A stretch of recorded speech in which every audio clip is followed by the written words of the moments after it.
promises. No I think promises. 15 That's minutes. literally what I started with this stream. No promises. Well, that's the theme. Mom ate her candy bar sideways. Yes, that travesty and no promises will be the theme of this entire series. Hello, everyone. Bit out a breakable candy bar. No, now everybody's a fucking wizard. No, All right. I'm just stupid. Would you like to intro the show, my dear?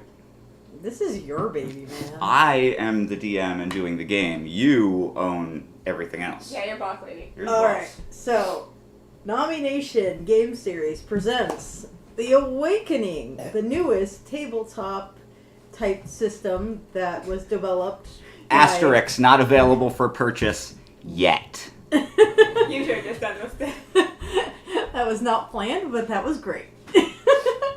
But anyways, so this is the newest tabletop series that was created by John with the help of me and some friends from before and family, and we're doing the beta test now. The alpha test we don't have any footage for because that was well before KKP was even thought up at the time.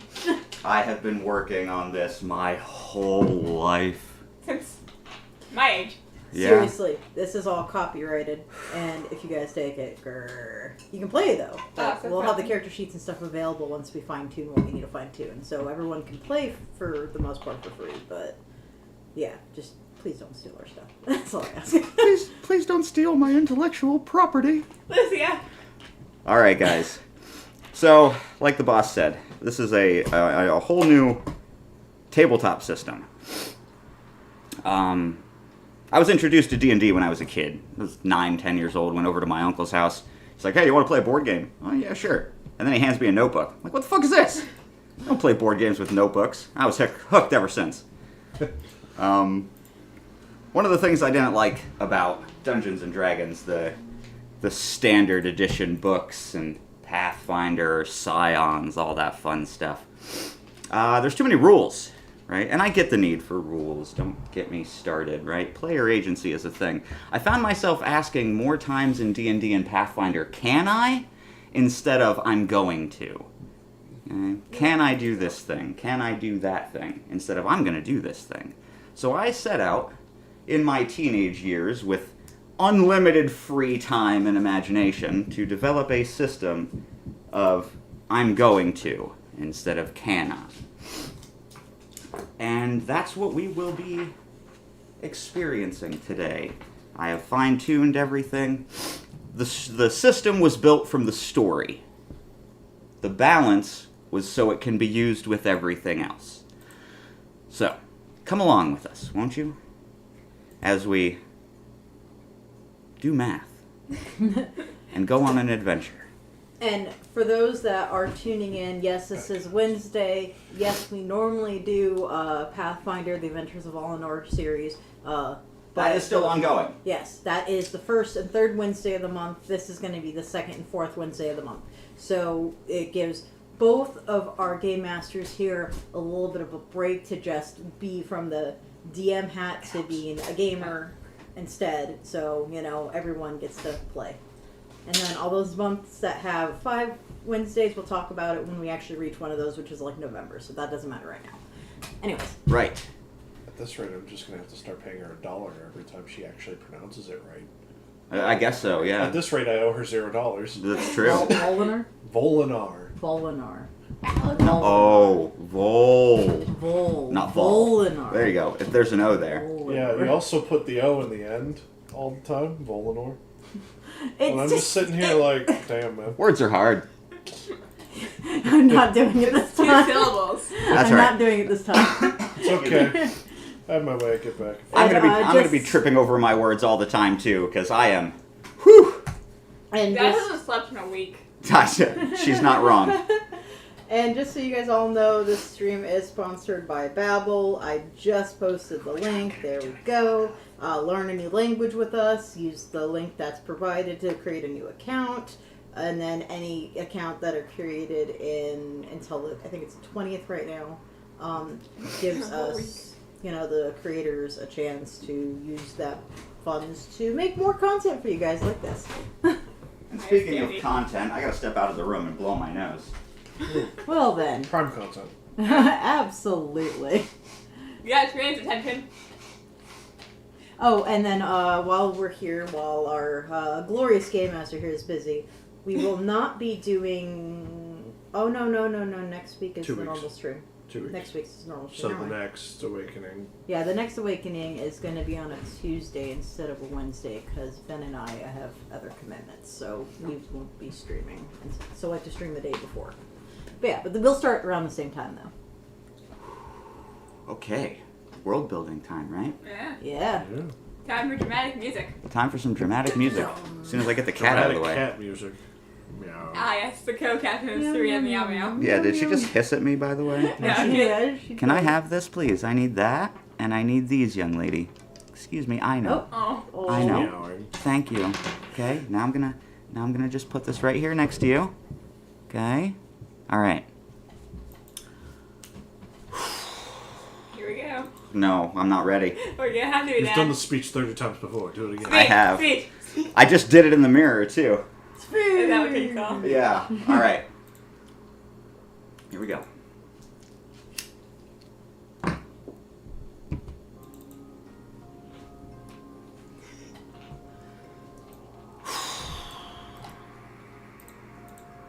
Stories are funny, aren't they? We tell stories all the time, around campfires, in classrooms, at the kitchen table. We call the ones that are true history, and we accept them as undisputed fact. The ones that teach us the most, the myths and the legends, we dismiss as just that, fairy tales. What if all of our stories were real? What if every story we've ever told around a campfire or at the kitchen table had a small grain of truth to it? Back in the late 21st century, the information age dominated the world. We had control of the land and the sea and the sky. We even reached out into the stars. But all of it couldn't stand against greed. And a greed powerful enough to destroy a planet is powerful enough to call dragons. From the depths of the earth they came, 4 of them. One wreathed in flame, one covered in earth. Another, a giant sea serpent. And the last, a gust of wind. And over the course of 7 days, these 4 elemental beasts laid waste to humanity and her cities.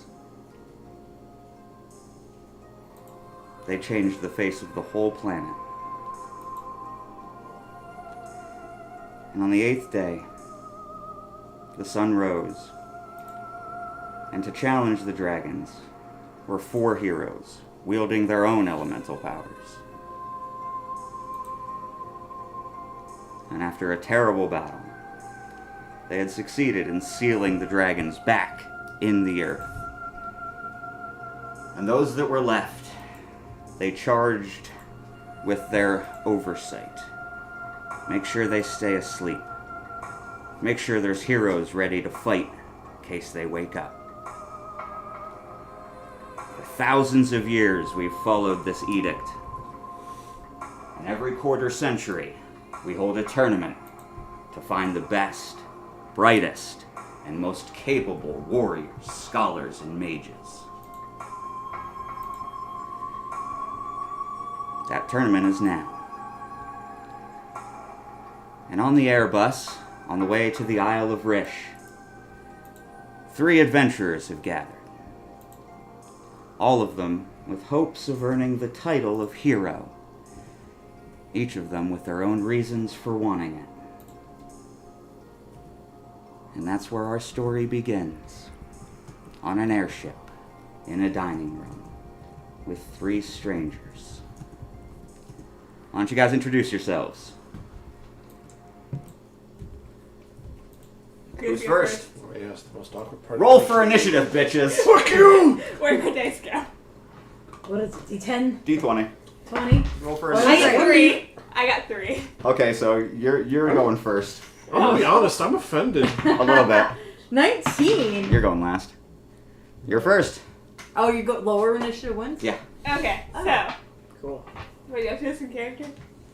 You don't have to. No, you don't have to do this in character. Do I have to describe myself? You do, yeah. Okay. What do you look like? What nation of the world are you from? Okay.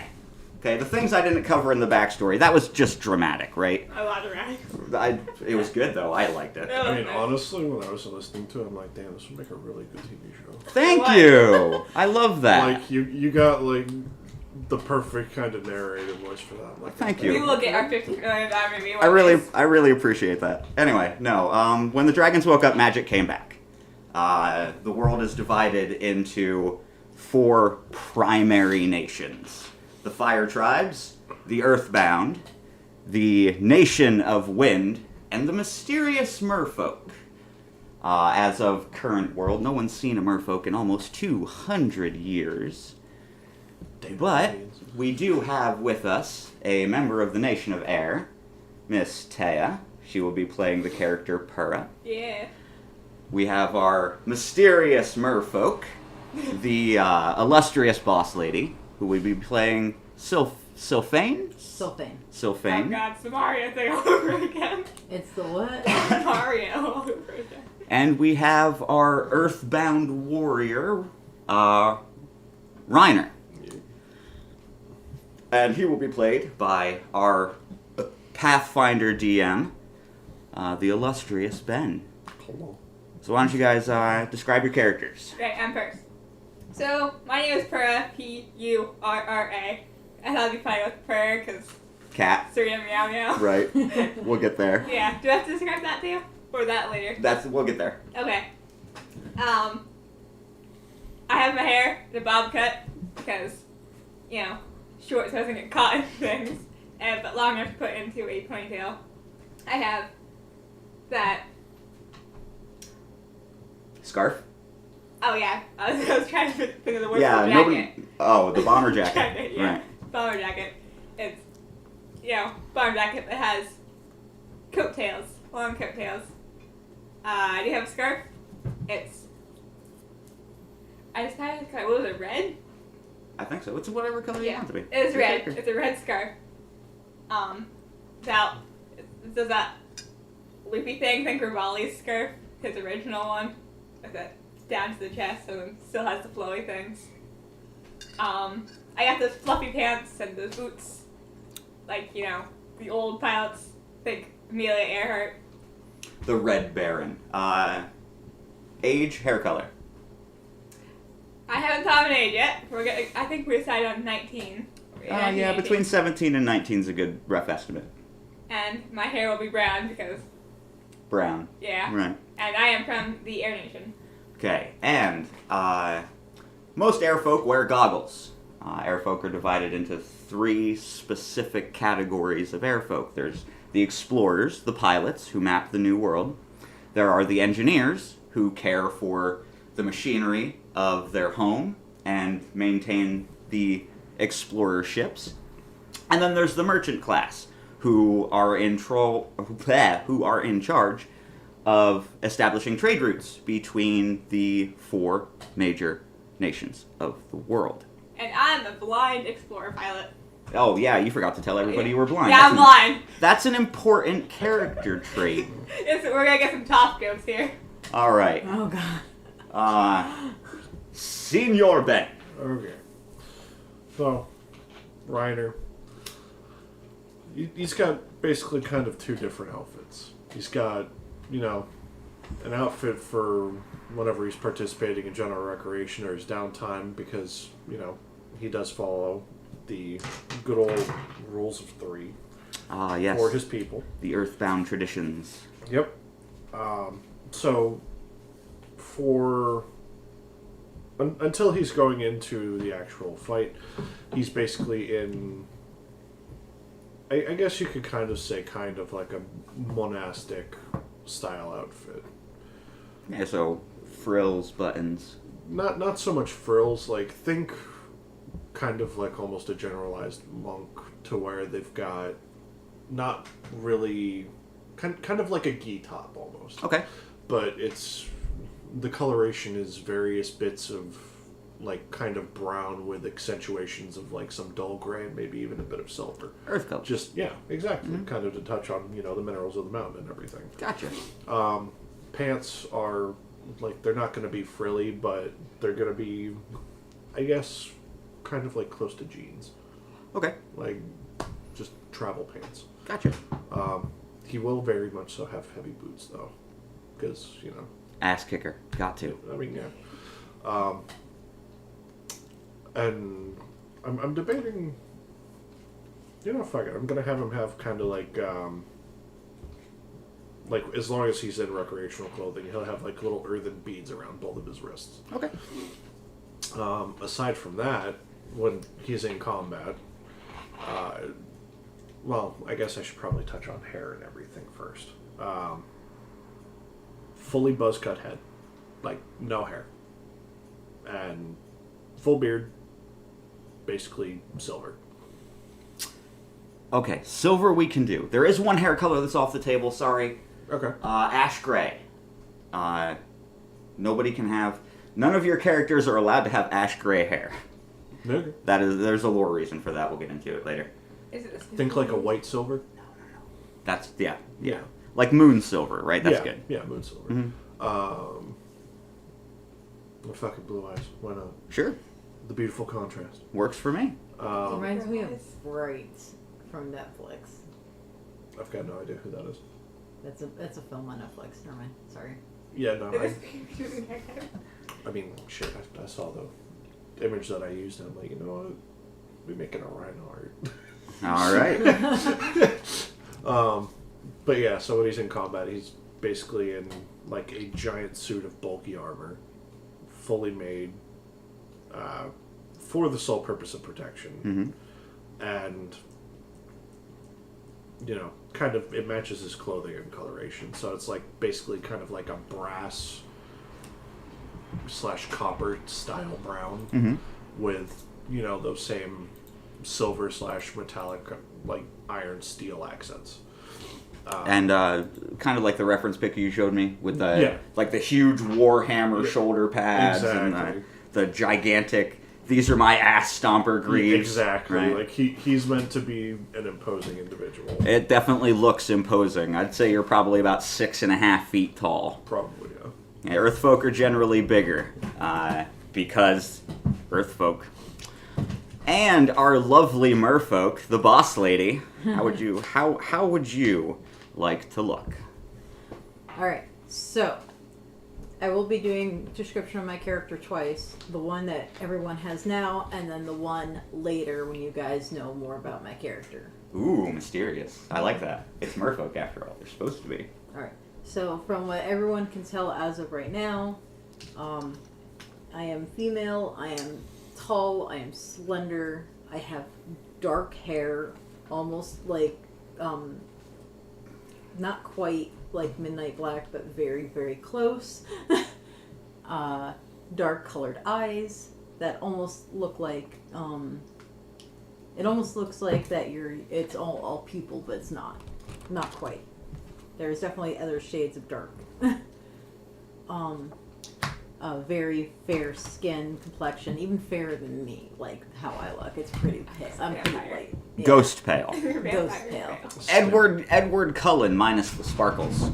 Minus the sparkles. But I'm not a vampire. Is that Twilight? Not yes. Yes, that was a Twilight reference. Yes. You've got that. I'm surprised. Yeah. Is it weird that I know that? It's osmosis, right? Meme culture just gets in your head. Yeah, it does. Anyways, but what I tend to wear is thigh-high turn-down boots,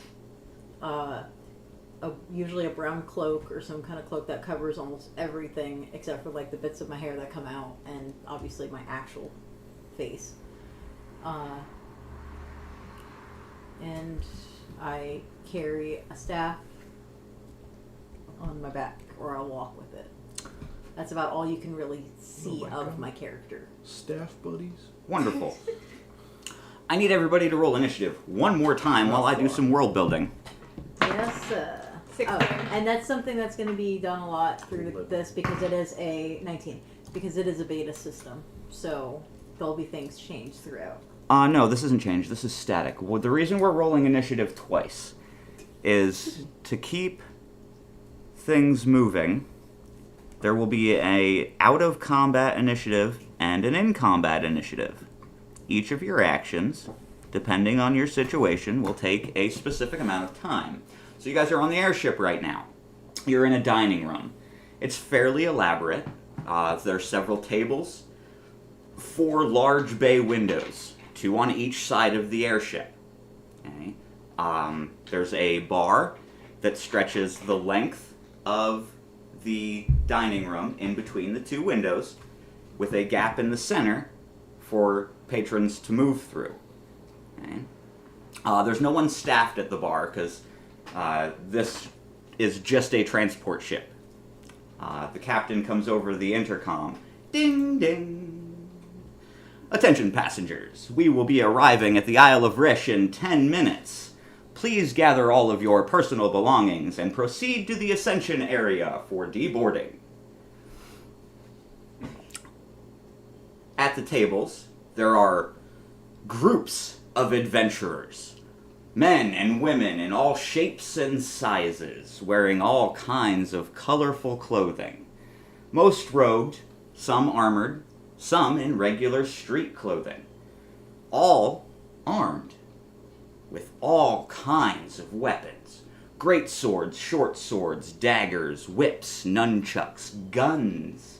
Everything you could possibly arm yourself with is on board this airship. You've made 2 stops since you've boarded the ship, both to pick up additional warriors. Of note amongst the passengers, however, you've noticed a small boy sitting in the corner with his face glued to the window, watching the quiet sea beneath. The boy is peculiar, because unlike anyone else you've seen, this boy has ash-gray hair and is holding a small silver medallion in the palm of his hand. And between staring out the window and staring into his palm, he has spent the majority of this journey by himself.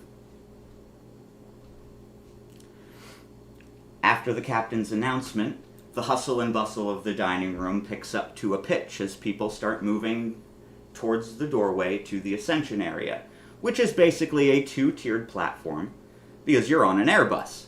Think flying double-decker, right? First class is up top, passengers are down in the bottom. The Ascension area is an elevator that rotates, and that is how you board and leave the ship. As people are moving to the Ascension area, the small boy pulls himself away from the window and scampers across the room to form the line with the rest of the adventurers. Okay, Ben, you're up first on initiative. Lines forming. I mean, the line's forming, he's gonna go ahead, gather his belongings, and just make ready. Everybody agree? Yep. Okay, so the 3 of you gather your things and form the queue. You 3 are at the end of the queue. This is your first chance to meet. So you guys are standing in line. The queue is moving one at a time, because as you move into the Ascension area, you have to strap in, because the ship has to descend fairly quickly. So as one person comes in, straps in, the next is admitted, straps in. So as the line is moving, you 3 are at the back of the line moving with it. Anybody gonna strike up a conversation, talk, anything? What do you got? As the blind person here, I reach out. I mean, I can see. How do you yeah. see? Would you like to explain how that works? As the airfolk of the group, and blind, I I need to make sure you all understand that. Emphasis, I am blind. Yeah, that's my eyes. I cannot see. Yeah, I need to make sure you're all aware of this. But as the pal. Sorry. I mean, just Say something. speak up. I can control air currents as I'm gonna explore. That's a later thing, but I can control the air currents and feel it, and like talk with her feet, feeling the ground, and seeing where everything is. I use the air to give me a vague idea of where things are. Advanced echolocation. So there's just a gentle summer's breeze around you at all times. Well, she can use her breath. Like the normal amount of breath that you exhale normally, you can use to see your immediate surroundings. Okay. See being in air quotes. Yeah. Okay. So So you're very good at mimicking sight. yes. Okay. But here I am in a group full of adventurers, and we're going to a tournament. So I want to be underestimated, so I can. Word I can't say. Right. You want to be an underdog. So I reach forward and grab a cloak. Who? I guess that would be Boss Lady. You were second in line. You're second in the initiative. Oh. So you feel a tug on the back of your cloak. What? Okay, no one can see No you. one can see you. Be descriptive. No one can Describe see that you. movement to us. Alright, well, when I feel the sudden tug on my cloak, my reaction would be to grab the top of my hood and keep it secured while I'm turning around. That was like really stupid. I think that because when I do that, my head moves, the cloak doesn't. Right. Okay. So she has her cloak. She got her cloak on May back. I help you? Yeah, I can't see. You want to guide me? Cause I need some help here. Alright, I will put out my arm, my elbow here, and it's like, give me your hand, and put it like on my arm, so you can let go of my cloak. You're very wet. Wet? No, she's not. I am not wet! No metagaming. That's not. She had to describe how she feels. Well, for reference, in case anyone is curious, yes, all of the characters are still human. So appearances, even with variations, are all vaguely human. There's no stark features that are not, right? And no, merfolk are not damp all the time. It would make sense if they were. They're not fish. I'm They're not not. fish people. That's just what they're called. I'm still very much human-ish. Okay, so Taya has gone the adult route of making friends and grabbed onto someone and refused to let go. Oh, yes. We all know how all that works. I do that all the time at work. So as the line is moving forward, you can see into the Ascension area now. Sometimes literally. Except for you. They can. As you've seen when I do with Marissa, I'll just like Describe it. latch on her once in a while. And it's basically your Tower of Terror carnival or theme park ride. It's just several rows of seatings with straps in the chairs, like a backpack with a waistband. So you go in, you strap in, and the air bus lurches, comes to a stop, and you can feel the slow descent as you move down. There are no windows in the Ascension room. Right? It's literally just a room to keep everyone in place while the airship changes altitude. You feel the ship lurch again. Thunk. Ding dong. Attention, passengers. This is your captain speaking. We have arrived at the Isle of Rish. If you will please unfasten your safety harnesses and form a queue at the door, we will be onboarding shortly. And the bustle begins again. You hear the clanking of armor and the rustling of clothing as the straps are undone and people just literally stand up, turn to the right, and take a step. There's the onboarding door. And once the queue is formed, the door opens.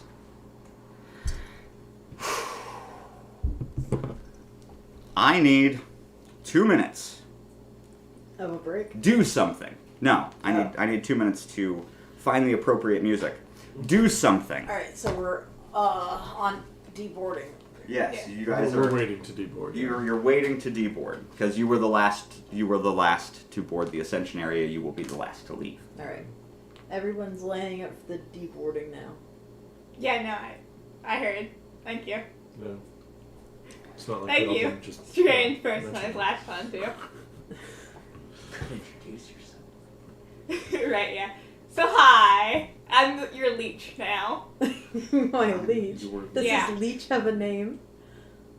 Perhaps. Want to take a guess? Ah, your name is Perhaps, I see. Well, Mrs. I like you, strange man. Well, I guess you're like right in front of us, aren't you? Yeah, he's like literally just like standing there. He's been listening this whole time. I like you better, strange man. Give me your arm. Like, literally the whole time that you two were doing through your whole thing, he's just whispering to himself. It's like, dear God, I hate airships. Please get me back to the ground. I do not deny their efficiency, but I Oh, would you rather want be on his the arm? ground. I walk you up to him and you do his arm. He's better company with whoever this is. He'll just shrug and instead of letting her hold on to his arm, he'll just put her on his shoulder. Like his shoulder I'm pad. probably small enough to. How Yeah. tall are you? Well, if I'm fitting in an air, if my personal airship, I'm probably like 5 something. Well, yeah, you're 5'2", 5'3". Yeah, I'm tiny. Most air forks. But Air forks. Air forks. I'm a freak, not a fork. Okay. Most airfolk are Tiny. tiny, small of frame, very tough skin. Air pressure and all. Don't want to get cold. Right. So, the door opens. A hiss and a mechanical whir as the door leans out and then falls with a metallic thunk. And as you step out into the sun, you're above the clouds, on a small floating platform. 2 clearly marked Air Nation engineers stand on either side of a stone platform. The center, a crystal square, clouded, so you can see through, all the way down. There's no guides, no railings to this elevator. It is just a floating stone platform in the middle of the sky.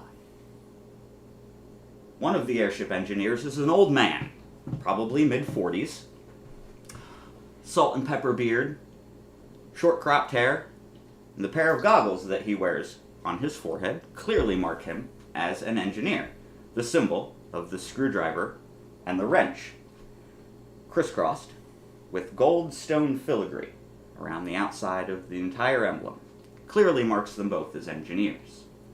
All right, so then we would know, like, what, Yes. All right, You would know. All right, Um, I wasn't sure how well versed we were in the world. Both of them have a pair of green coveralls. The man has a darker undershirt. The girl has a lighter undershirt. She is also an engineer. Her hair, however, is striped in each of the 4 elemental colors: red, blue, green, and white.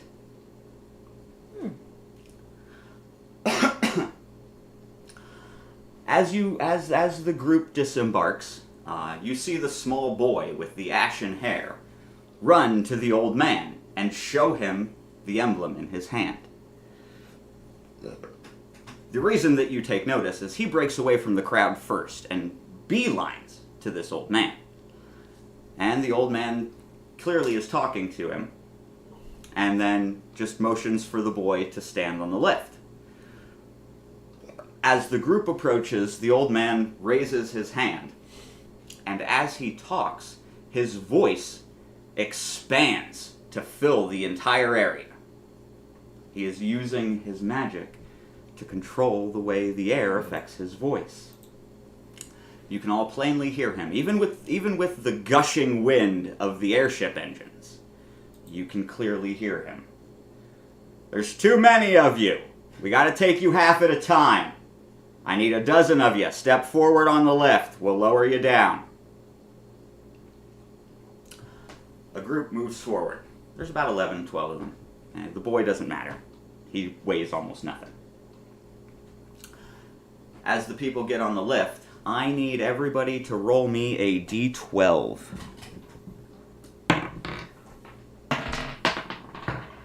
11. 1. 8. As you walk towards... I'm not walking. I'm on his shoulder still. Oh, you're still on his shoulder. Yeah. Okay, that's better. Sorry, I Okay. forgot. That's actually better. The woman with the rainbow hair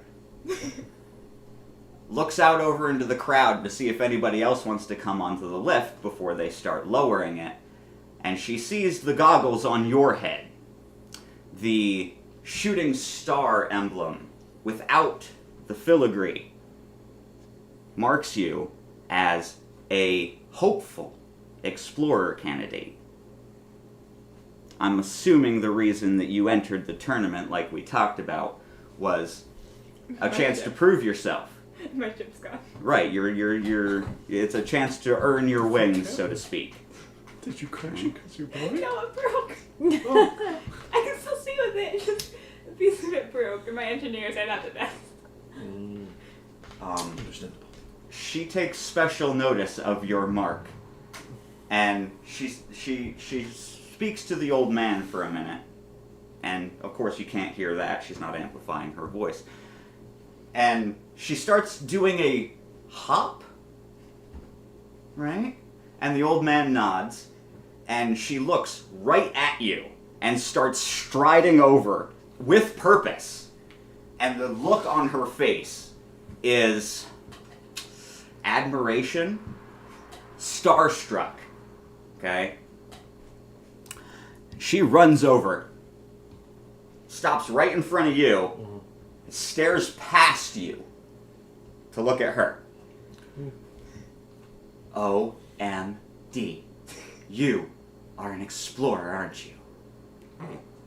That would be me. Hi, my name is Kira. I'm an engineer. I want to be an explorer someday, but I'm not really good at magic, and I kind of make a terrible pilot.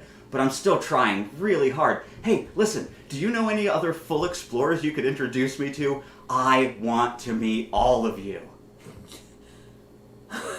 Hi. Okay, hold on here. Give me a second.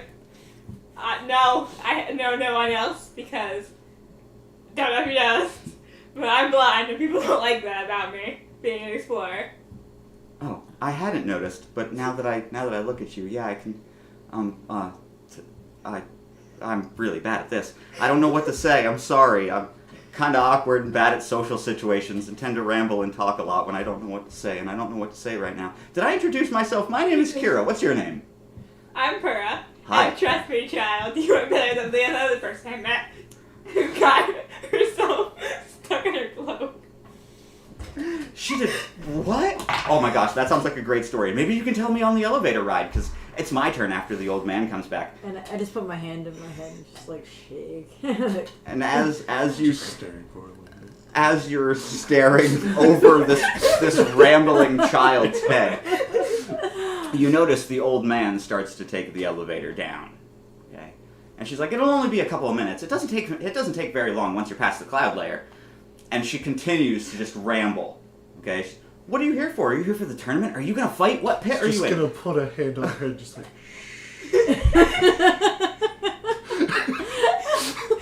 It's really like He's 6'5", she's average air height, so she's around your height, maybe a couple inches taller. Okay, so he could easily reach his hand out and put it on her head and stop her from talking. She's just like, oh, okay, that's new. She just stands there. Just I don't know what to do now. just gives it a couple. Like, Oh. it's okay. Pets are nice. I like good pets. Okay, anyway. I'm... Horrible, another air. Did I mention I'm an engineer? I'm building something. Do you want to see it? I call it ma'am. And as she says the name, from her back, two small appendages, metallic, arch out of a backpack-type apparatus that appears to be attached to her spine. There's no straps or anything holding it in place. It's just there. And on these two metallic poles are, how do I describe them? Appleseed-shaped pods with a clear barrel pointing forward at your shoulders. Because It's Yeah. above her head. So both of them are like at your shoulder. She's like, did I mention that I was terrible at magic? Because I'm terrible at magic. I can never seem to control it. So I built MAM. And it goes, boom. It stands for Magically Assisted Air Magic. Isn't it cool? I think it's cool. I'm still working on it. I tried to use it once, and I kind of exploded. It wasn't good. They were picking pieces of my backpack up off the floor for like a month. Anyway, the elevator should be back soon. I'm gonna go see how they're doing. And she doesn't turn. She lifts up and does a complete 360 or a complete 180 before she hits the ground, and march strides, like straight-legged all the way out. Just kind of doop, walks over to the edge of the door and leans forward. It's like, oh, here he comes. And after a minute or two, the lift comes back up, and the old man is on the lift alone. And he steps onto the loading dock, and he's like, all right, rest of you get on. Kira, it's your turn. And he walks into the ship, sits down, and lights a pipe. Mood. So as the rest of the group moves forward, Kira is standing on the lift now. And she has MAM out. And the pod is on the back of her hand, the metallic arm. And she has her hand out over the crystal in the center of the lift. And it begins to cloud again. She's like, okay, everybody on. Hand in the air, pod on the back of her hand. Amplifying her voice. Everybody gets on the lift and down you go.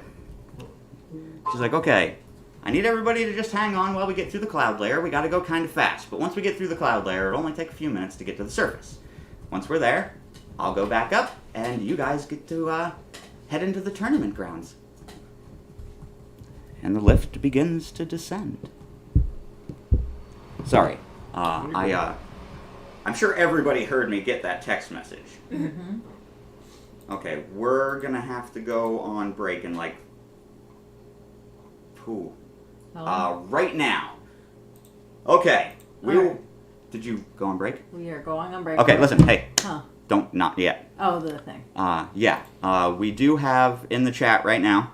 Not right now. Give me a second. I will. Okay, in the chat soon, there will be a link to a GoFundMe.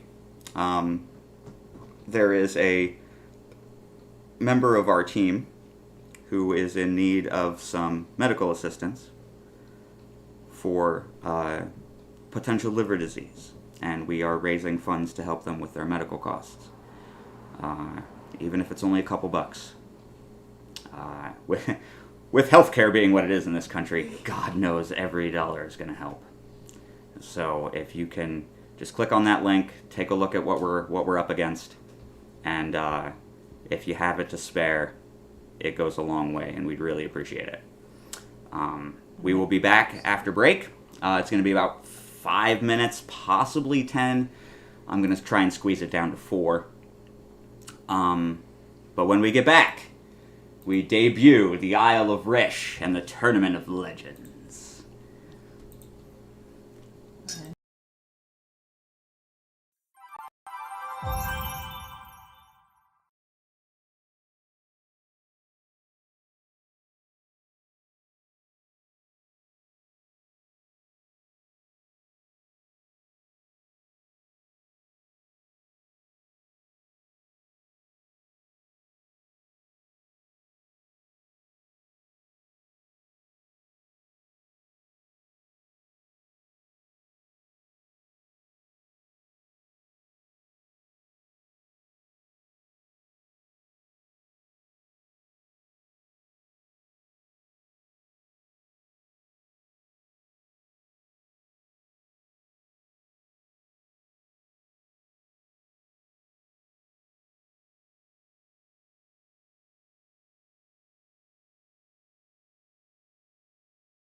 Welcome back, everybody.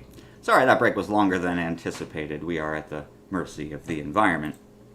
But we're back now, and we're on an elevator, and we are descending through the clouds.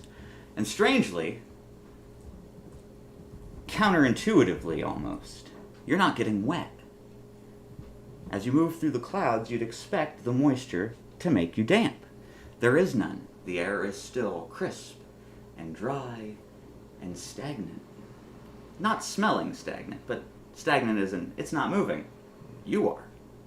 The air currents are keeping everything outside of the lift. And Kira is standing with both hands, pods on her backs of her hands, on the crystal, and her eyes are shut. And she is clearly focusing with everything she has to lower this elevator. And as you break through the cloud level, you look out over the quiet sea. And there, carved into the middle, is an island 5 miles out into the sea. Shaped like an 8. 2 small mounds on either side mark the main arenas. And as you get closer to the ground, you start hearing pops and bangs. Fireworks shot into the sky by fire mages and air mages working together, creating massive explosions, the shapes of animals that no longer exist. Zebras, lions, rhinoceroses, elephants, all these things are mythical creatures that existed once, but since the dragons came, no longer. They have been pushed to extinction and become these fantastical things that show up in the sky during festivals. The elevator slowly works its way down as Kira's concentration breaks and she opens her eyes, removes one of the hands, the pod returning to the small metal case on her back. And as the elevator comes to a stop at the top of a staircase, the indentation the perfect size to fit the stone in, almost like it had been pulled from that piece of rock itself, comes to a stop. And over the loudspeakers in the sky, you hear the announcer. Welcome to the quarter century. Sorry, I had to think. Welcome to the quarter century Tournament of Legends, sponsored by the Nation of Winds Merchant Guild. All transportation fees are waived for anyone coming to the tournament. So let's give a big round of applause to our sponsors. And you can hear the crowd erupt as the fireworks continue in the sky. Streamers pulled from the ground, flecks of grass and leaves fly in the wind like confetti. The crowd, thousands of people, all crammed together outside of the main arena, walking the figure 8. Stands and stalls, games of skill and luck, haunted houses and carnival rides powered by magic line the outside of the arena pits. A large square, almost 100 feet in length, sets in the midst of 4 pits on either side, 8 in total, each one representing a different element. Fire, 1 and 4. Fire is 1 and 5. Air, 6 and so on and so on and so on. Okay. Unfortunately, the water pits are empty. Then, no rep. There hasn't been a representative from the Nation of Water in the last 7 tournaments. For almost 200 years, no one has seen a member of the Tribe of Water. Man, you're gonna cause a scene. As the elevator stops and Kira's concentration fully breaks... I never said I was water. I know. This is meta. No, I know. I'm talking like out of game. Metagaming! No, it's fine. Okay. As the elevator comes to a stop and Kira's concentration breaks, she looks right at you. And she says, "Good luck!" in the cheeriest voice she can, and waves as you step off the elevator with the rest of the crowd. In front of you, She continues to wave as she raises the elevator out of the ground, and it shoots back up, much faster than it went down. Before you stands the gate to the tournament arena. 2 corrugated Greco-Roman pillars, pulled from the earth itself and molded, hold a sign made of bent metal, worked by the earth masons. And it says, "Welcome to Legends." You know, during almost that entire thing, all I could think of was Heat Tap. Sponsored by Heat-Tap. I was trying not to laugh so hard. Okay. Tournament time. Oh, hi, Jaden. In each of your possessions, you have a ticket. Oh my gosh. On your ticket is marked the pit you fight in and the main arena that you fight in. Here's how the tournament works. Would mine have the proper pit? Which nation did you sign up representing? Not the water. Okay. As the tournament goes, it is designed to select the next group of heroes who will spend the next 25 years of their lives maintaining vigilance over the dragons. So, they need you alive. All of your weapons will be turned in at the gate and given back to you at the end of the tournament. As you pass through the gate, you are given 2 small orbs. Purple in color, squishy like a gummy bear. Okay. These weapons, as explained to you by the person who gave them to you, okay, but you're aware of this type of magic. Okay, they are ensorcelled crystals, and all you do is squeeze and think, and it makes the weapon or armor that you choose.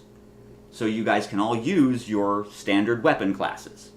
Okay? Weapons are broken down into 3 classes. Because this game focuses so much on player agency and saying, I'm going to, not can I, your weapon is not determined by the thing you have in your hand, but by the class of weapon it is. Light weapons roll a d6 to start. Standard weapons, like your halberds and your longswords, roll a d8. And heavy weapons, like your battle axes and your greatswords, roll a d12.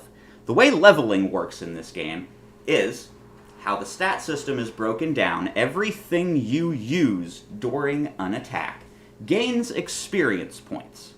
And at 100 experience points, that stat, or associated stat, is raised in value.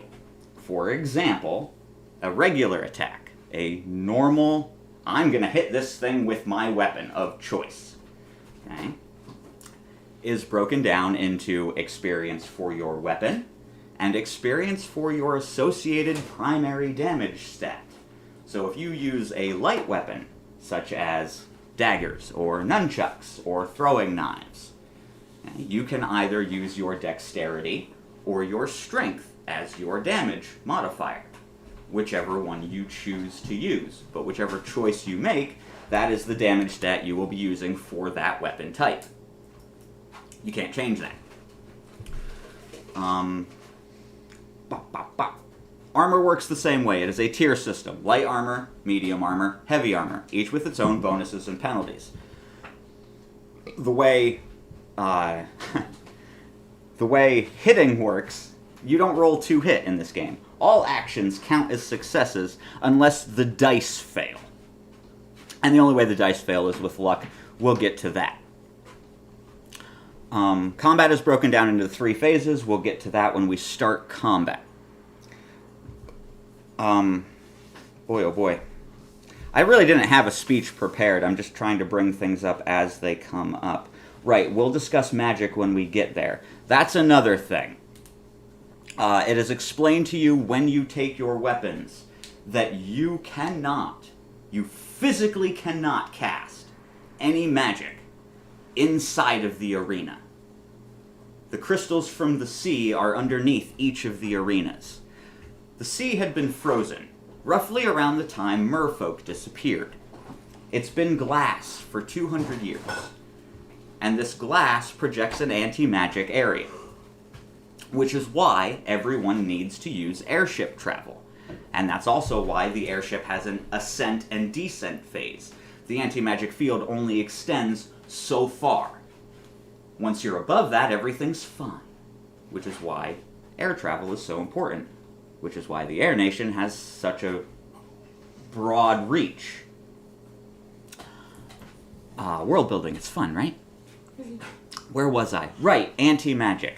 You cannot cast in the arenas. The only people who are allowed to cast are the firework technicians and approved staff.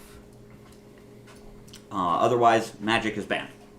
So when magic becomes available, we will discuss how the magic system works. For now, though, we are going to be focusing on just using primary attacks until we're used to how damage works, which is why I have the tournament set up as a tutorial.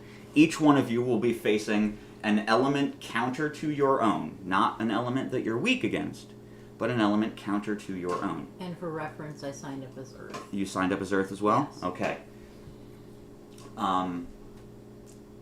Each one of you will have a one-on-one encounter, which we will be doing all at the same time. So I'm going to be keeping track of 3 different bands of combat, so bear with me a little bit here.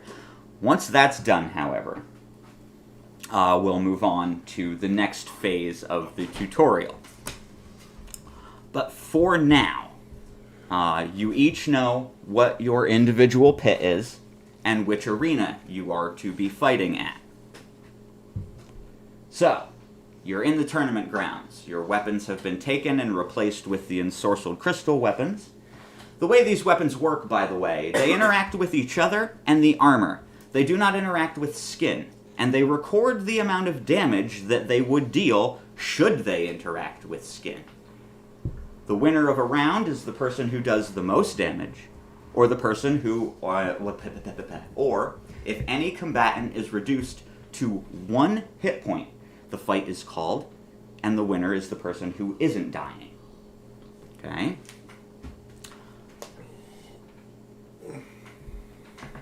Ben, you're first on the initiative. Oh dear God, okay. Oh dear God. All these are bridge references, I swear. That wasn't even a reference. It was. I didn't even... Now to our resident Oh, dear expert in lunar God. science, Sailor Moon. When you... Next Moon! Oh, fuck, you want Sailor Earth. Because the graphics are available anytime. He leaves. Oh no. Well, I guess he's gonna go ahead, take both of the crystals, give them a squeeze, basically make the armor look like his natural armor, and he'll go ahead and, fuck it, I'll make a giant axe. I like big axes.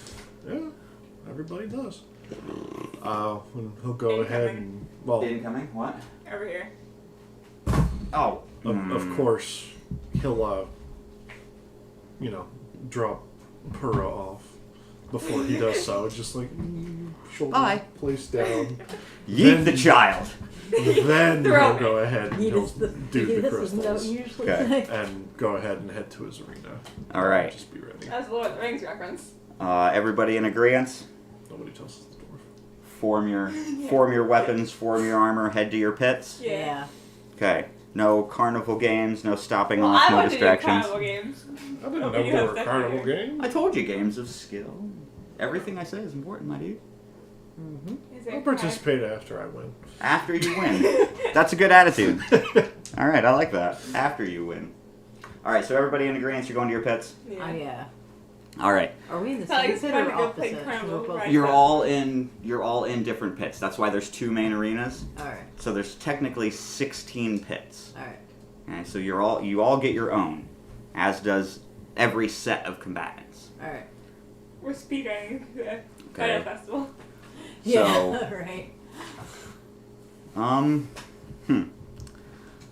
Your opponent, Ben, Mhm.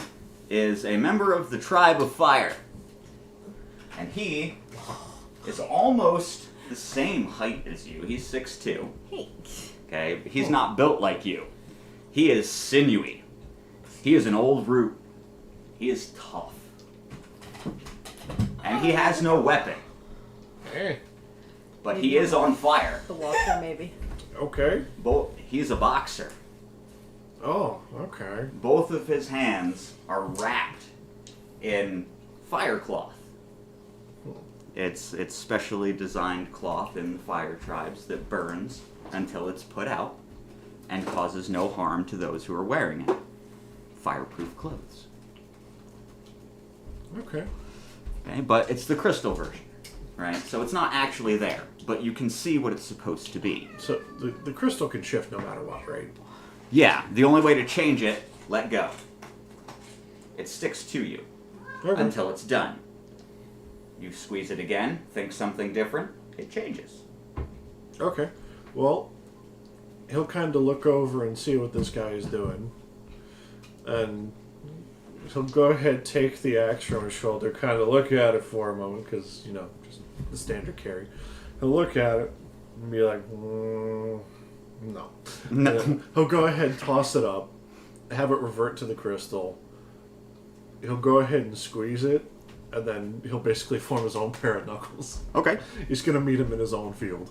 Okay. Fist to fist. Yeah. Still heavy. Yeah. Okay. As long as, like I said, your weapon class isn't going to change. I don't care what weapon you wield. Yeah. As long as you keep it consistent in your description, it's fine with me. Think of it like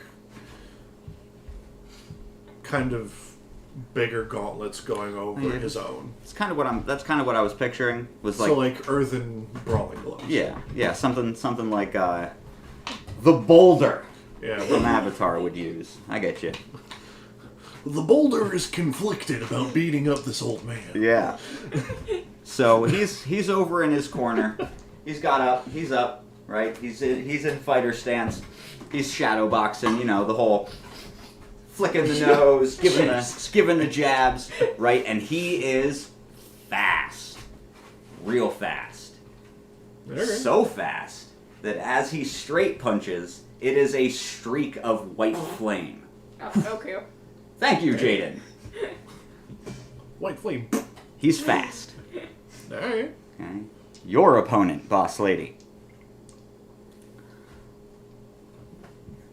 Sorry, I'm paying attention to someone tried to hack into my Facebook. So I stopped them. Big surprise there. Alright, you're saying? Okay, your opponent is a member of the Nation of Wind. Goggles, mark him as a judge. Judge. Should I? The judges wander the wastes, the barrens, the badlands, the area of the world where magic is corrupted. Okay.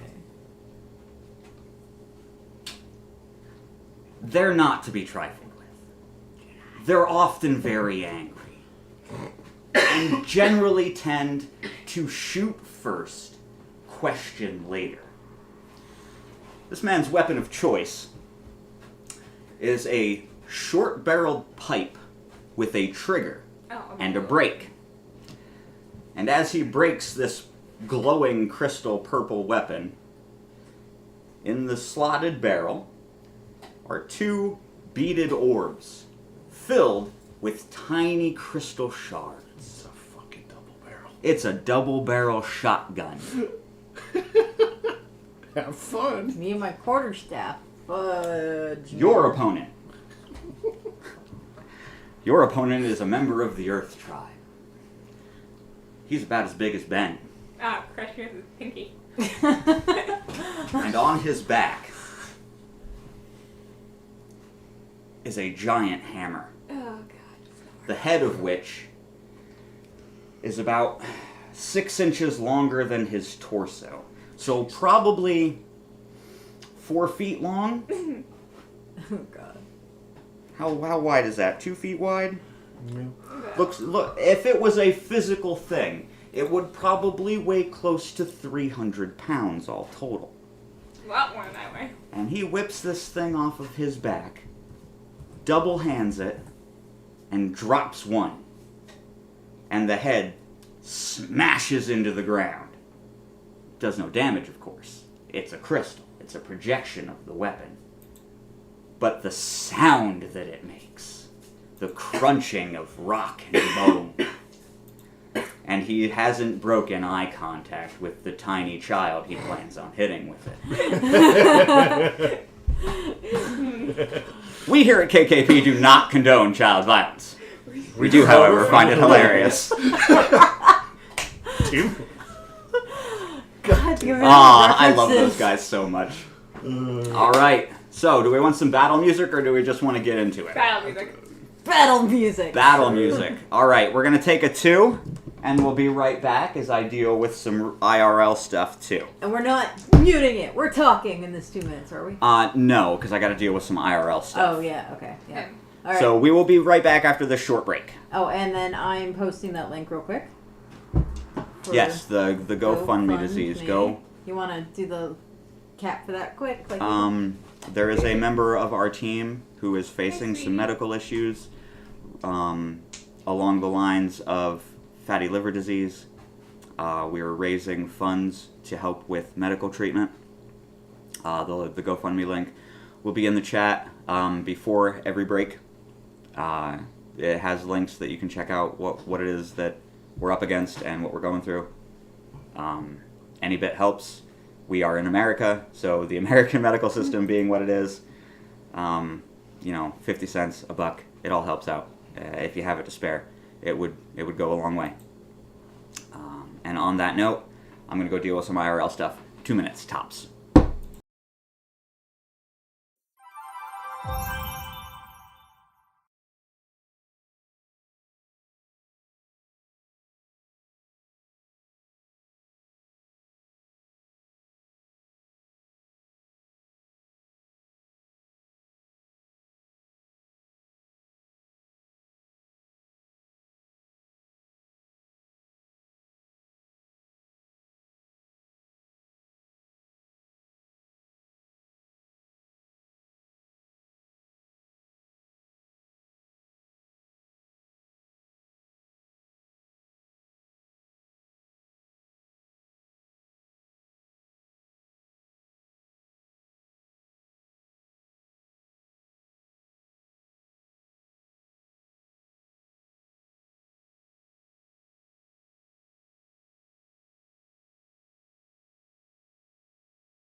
And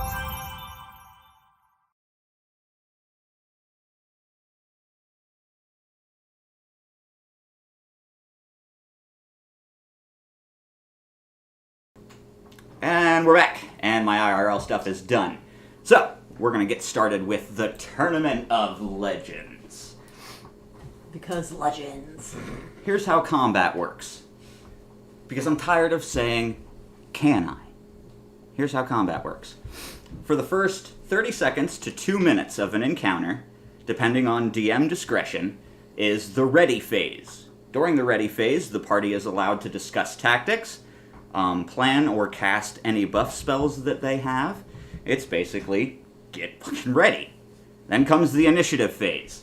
During the initiative phase is when you roll attacks, reaction abilities take effect, turn counts go down. After everyone's had a turn, the round ticks. Round effects change, and you move on to the next phase of combat, which is the cooldown phase. Now, I said I would explain magic, but the cooldown phase is basically where your mana costs go down, you add the XP that you've gotten, the DM keeps track of the free XP that is awarded at the end of combat, which I will explain at the end of combat. And a cooldown rate is applied to your character's spellcasting, which, when spells become available again, will explain how that works.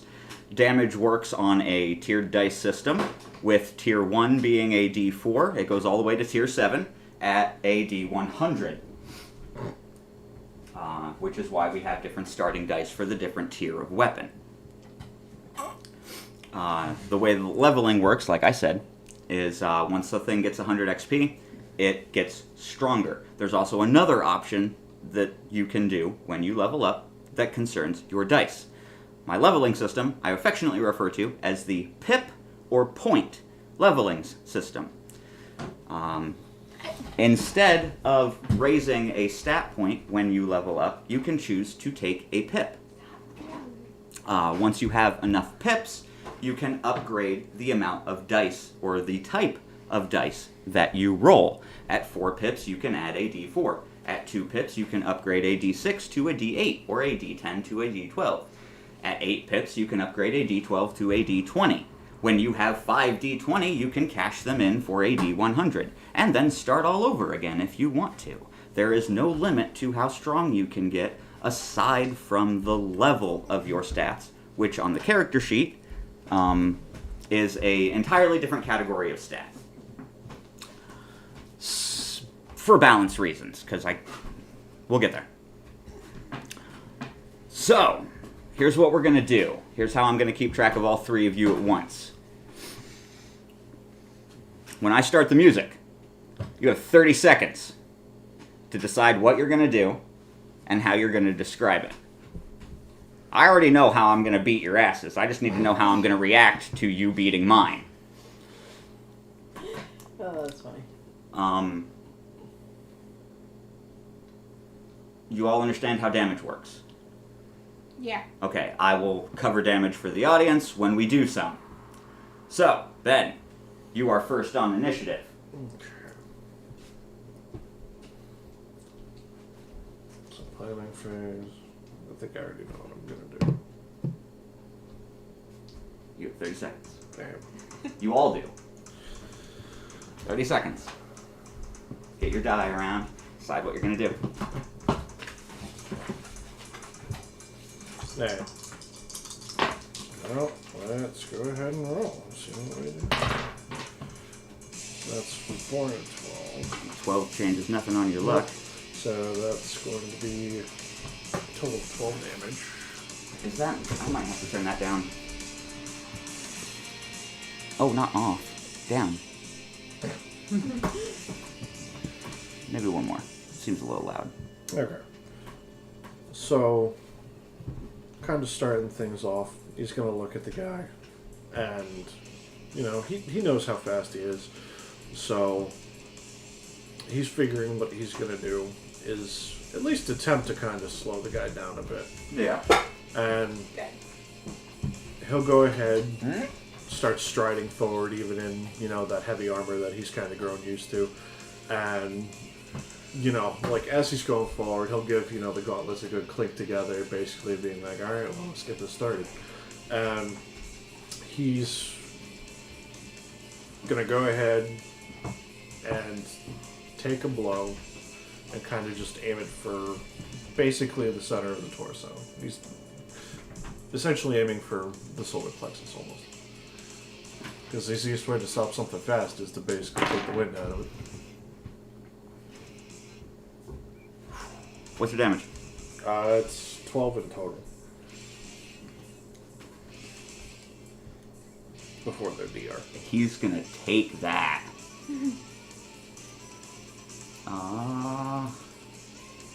That's right? Do my math, Pat. I think that's right. I can't read what that says.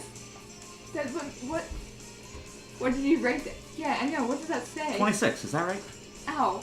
Do my math. Jesus. Yeah. That's 26. My handwriting is nuts. Not two. I'm gonna take a picture of this, and we'll let the internet decide. I'll take a picture of it. This is more important than doing math. When you smash your gloves together, okay, he drops almost to his knees and darts forward and stands just in time to take the full brunt of that hit. And he takes it right to the chest. And that's when you feel that glove interact with that armor. And you hear it hum. Right? Hitting metal on metal. Right? And he takes that full hit. Without even contacting, you push him back. Back and back and back. He's at the edge of the arena on one heel.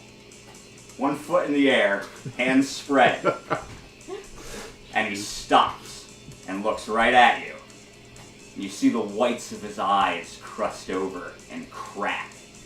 And underneath is that fiery red magma. And the flames on his hands arc up. And he smashes his hands together, plants his foot, and charges forward. And smash! And you barely move. The attack does no damage to you at all. Whoa. Just looked up. I rolled a 1, yo. I rolled a 1. It does nothing. Your DR takes all of that. And he's just standing there with his fist in your chest. Boss lady. Oh, I thought you were going to finish this whole encounter before No, we went to... that's it. simultaneously. One at a Right. time. Yep, you guys are all fighting at once. All right. You're Okay. up. Cool. All right. So, I'm gonna. Mine was the air person with the rifle. I am going to. Double barrel shotgun. Yeah, I know. I'm gonna basically while I'm charging at the person, trying to weave out, get my staff out, and then try to aim for his hand. I want to break his hands. What'd you roll? I didn't roll yet, so I rolled a 2d20. No. It's a D20. A D20 plus your damage. I don't do luck. So are you doing That is luck. That's what I'm saying. I Yeah. rolled You don't 2d20. roll Yeah, it. No. No. What is your damage die on your weapon? Yeah, D8. Then you roll a D8 and a D20. Just one d20. Yeah, there is no 2 hit. So I'm not. Oh, okay. So I roll my luck because that's my luck Yeah, dice. it's a All right. D8 plus your luck. This one is not my luck die. That's my other one. All right. So I get 14. No, you get a No, 4 and a A 10. 4 and a 10. The 10 on luck changes nothing, so Yeah. 4 damage on my air boy. What is your damage modifier? Where is that again? What stat are you using for your stick? My dex, which is damage bonus plus 6. So you did 10. Nice, not bad. Ooh, he's gonna take 7 of that. And I was aiming specifically for his hands, to try to incapacitate him. So I don't know if that makes an effect, considering I'm hitting him with the quarterstaff. Well, let's roll and find out, shall I we? have a quarterstaff. Oh, no. My brain is done doing math. Where's my D8 for my mobs? Did you Did I lose my D8? Does What somebody? are you talking about? This one, the one. No, I No. my red and white one. Did I lose my D8 for my mobs? It's a I D10. don't have. I don't have it. It's not in here either. Oh, wait, is this the one? It's not in my bag either. That's not red. No, white. that's not red, boss lady. You know what? It's fine. That's Just not give me a white random. either. Just give me a random D8. It's fine. What was it? What happened? Oh God, what happened? As you aim for his wrist, He just lifts up his hand. And you smack his gun. They interact with each other. Your staff bounces off, and he pulls the trigger in response to you hitting him. Fuck.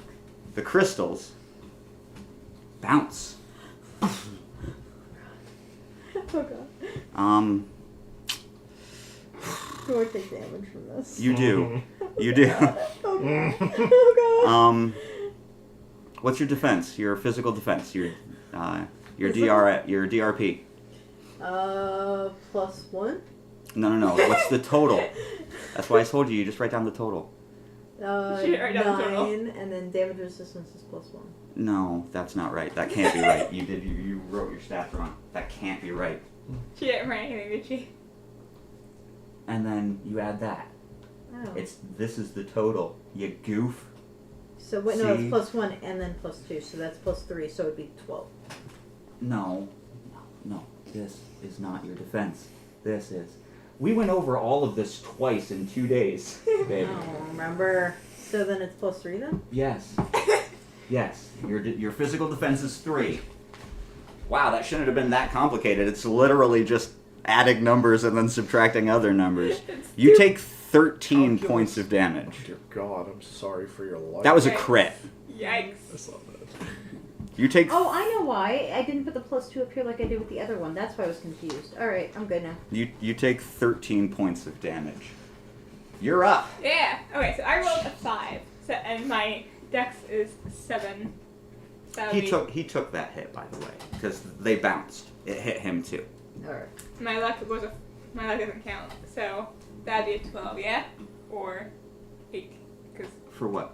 Bash damage. skull one. Rolled 5, my dex is 7. So yep, that would be 12, and your Okay. luck is a 4, which With means. my 10. Plus 1. So 5. Yeah, so you're fine. Your luck doesn't bother anything. 12 damage. So 8. I can't do that. What's 31 minus 8? Because my brain's not 31 fucking minus 23. I can't do that one. Sorry, my brain is just really not working right now. And your opponent is.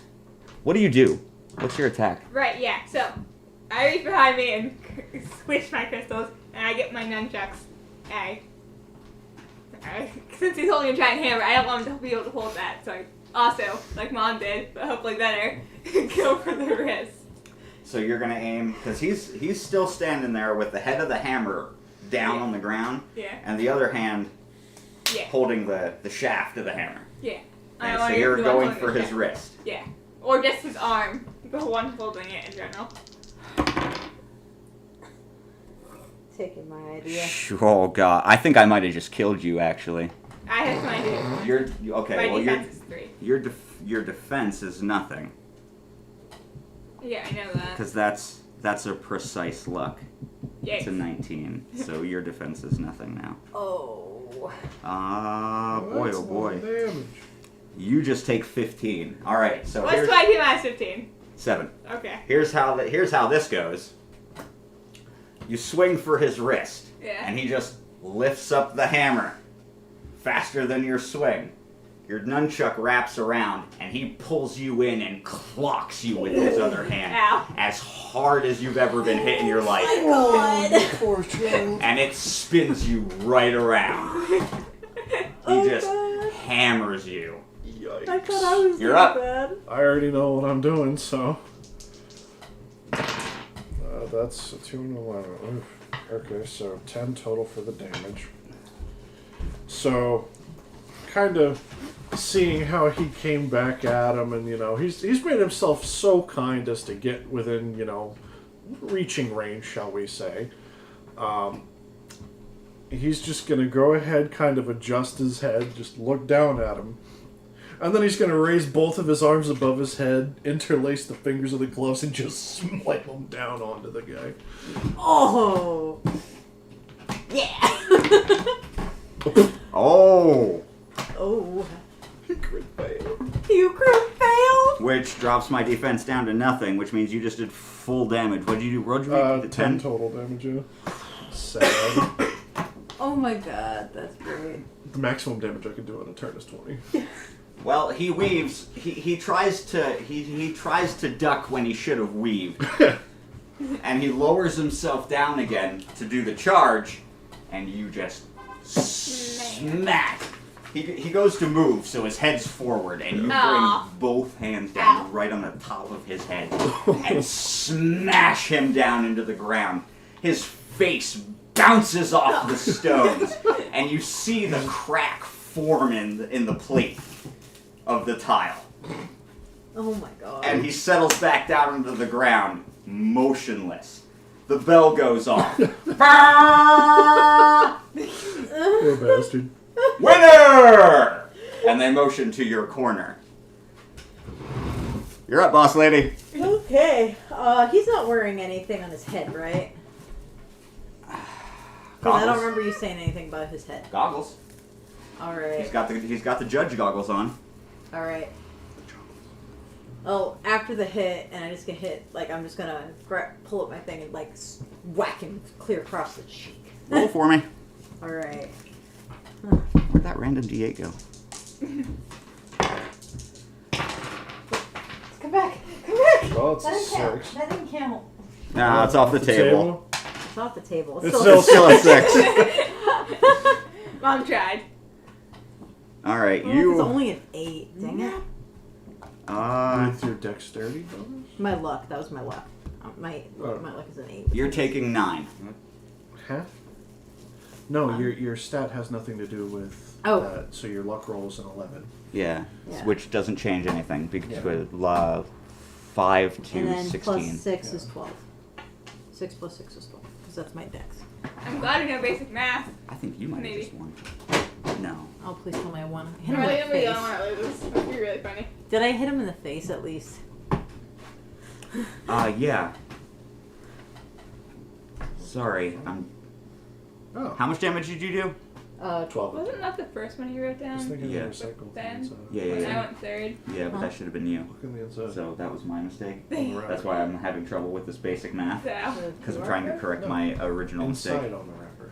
Shit, Got how a much little damage did recycled my station did? 12, Oh, right? So that's that's 9. cute. Yeah, Yeah, 6 that's plus 6. interesting. Which means... Also, can I get that wrapper? We're back in third grade over here. Alright, so you swing as he lifts up. Alright. He doesn't even bother to try and get out of the way. Goddamn bastard. He takes the entire width of the shaft right to the side of his face. And as he's falling side, because you're gonna move, it's gonna pass right through it, right? Doesn't affect skin. As he's pulling back, he pulls the trigger again and fires that entire wad of shards right into your gut. You're taking, what's your defense, 3? Mm-hmm. You take 7. It's okay. It's not magic defense, it's regular. It's regular defense, yes. You Alright. take 7.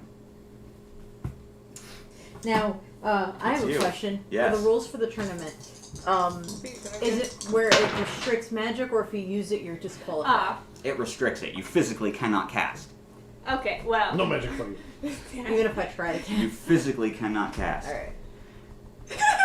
Oh god, I'm gonna kill you. You are. She critical failed on luck and rolled a 1 for damage. Oh my god! Yeah. Does that mean she hurts herself? It reduces her defense to 0, so she's gonna take whatever I roll. I'm sorry for your loss. Okay, so I attempt, as I'm knocked back, I attempt to throw on my nunchucks at his face. And I Oh die. god, you die. How much is I have it? 7 hit points left, Dad. Well, the roll kills you. Doesn't like physically kill her, isn't it? This is all Well, non-lethal. it's No, just rules no, against no, that. it doesn't. But she lost. Yeah. Yeah. But yeah, so you You as you're go. spinning, Yeah. you whip your other nunchuck and it goes sailing through the air. And he just pulls up the hammer, one-handed over his head. Wham! Ow. And the bell tolls. Winner! This is like it being 5 feet tall. Is this what you feel like, Mom? I am taller than your character. Barely, but I am still taller than your character. Your dude's still alive, and so are you. Roll again. Right. What do you got for him? He just shot you in the stomach. Again. Again. I'm aiming for the fucking throat. Jesus. I'm done, man. I'm pissed. My luck is a 20. That's a crit. Atta girl. And All I right. have a 13 before any crit. Add it stats. all up. Add it all up and double it. Jeez, I was just gonna 26. get for one. 13, so it's 26. All right. For each one of your weapon attacks, Stab! you get 15. You get 10. Wait, for my weapon? You get 10 Hold on. for your weapon and Oh, right. your associated damage stat. Why does I have wisdom written after weapon? Oh, no, it's wisdom. So Right, that's weapon, when I 15. mark on this sheet, right? I just give it a mark. Alright. Yep, just any way you want to mark it. Alright, so 15 for my weapon, and what else do we get? No. You get 15 total XP. Oh, okay, and that needs to go toward my weapon or my... Wait, no, hang on. Listen to me. For everything you use, you get XP.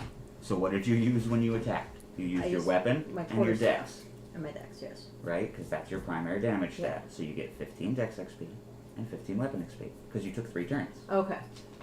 Alright. Okay? Alright. Make sense? Yep, now it makes sense. Okay. Alright. So 2 is 10, 2 is 10, 3 is 15, 35 free XP for the party. Somebody keep track of that. I could do that. Use one of your index cards, I'm working please. on it. 35 party XP. Okay, so as you guys finish your fights, you hear the bells ringing from the other pits. Burn, burn, burn, all through the arena. All of the pits are finishing up. Excuse me. You're asked to turn in your weapons for the damage analysis to actually confirm the winner. It's all just a formality, though. Mm-hmm. So there's somebody who comes around to each of the pits and collects your little gummies. And you guys are free until they announce the Next round. teams for the finals. Because there's another bit. Okay, now each group is paired into teams of 2. Okay? And then the winner of that 2v2, the winning teams of that 2v2, have a group match where it's a free-for-all. The winner picks out of the contestants 3 others.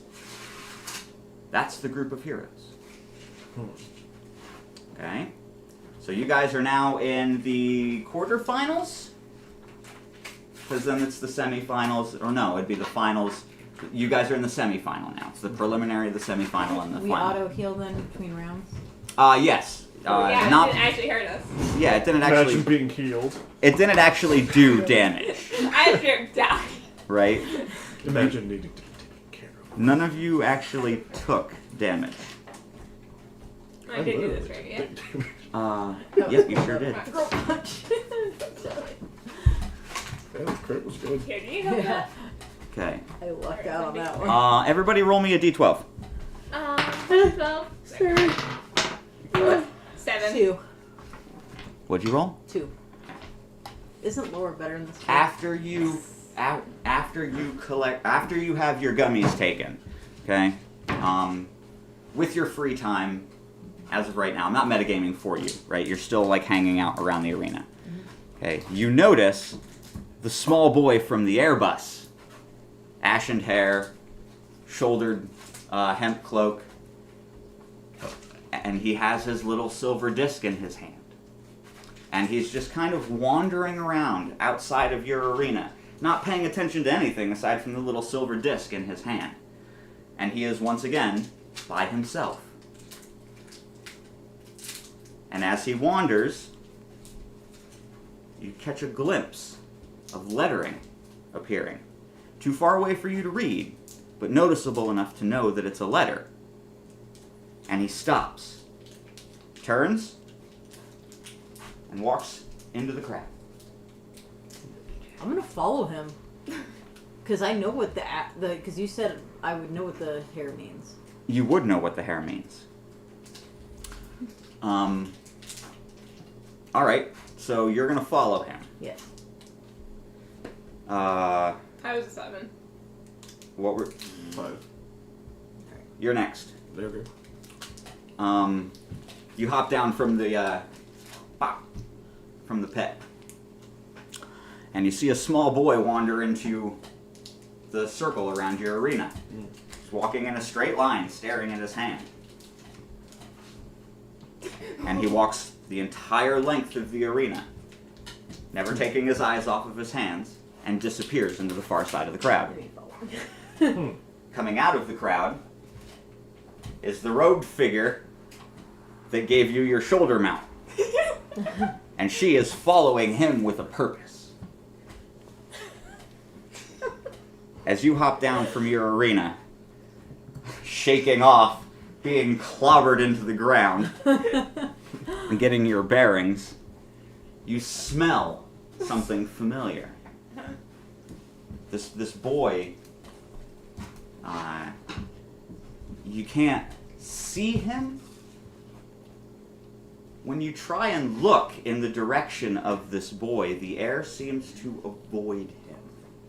And it's just a big dark spot in your vision, the size of a child, as he wanders from one end of your arena in a straight line to the other end, and then disappears into the mass of milling that you recognize as a crowd. And behind him comes her, hot on his heels, the woman whose cloak you grabbed. You recognize her anywhere. She smells like salt. And she... That's why I should have before you went. And she is following that young boy with a purpose. And behind her, you see him. Following her. Following the boy. What a weird trail of ducks. I'm a Jordan. It's like a chongo. What's it? Chongo line? Tango line? A Congo line? That's it. You got it. Okay, Words are hard. so What are they, Taya? this boy leads you the length of the island.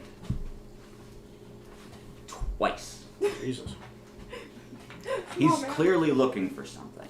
Every time you think you've cornered this kid, he scampers. And you see him somewhere else. Again, focused on his little... It's like a fucking Scooby-Doo chase, right? Is he a rabbit?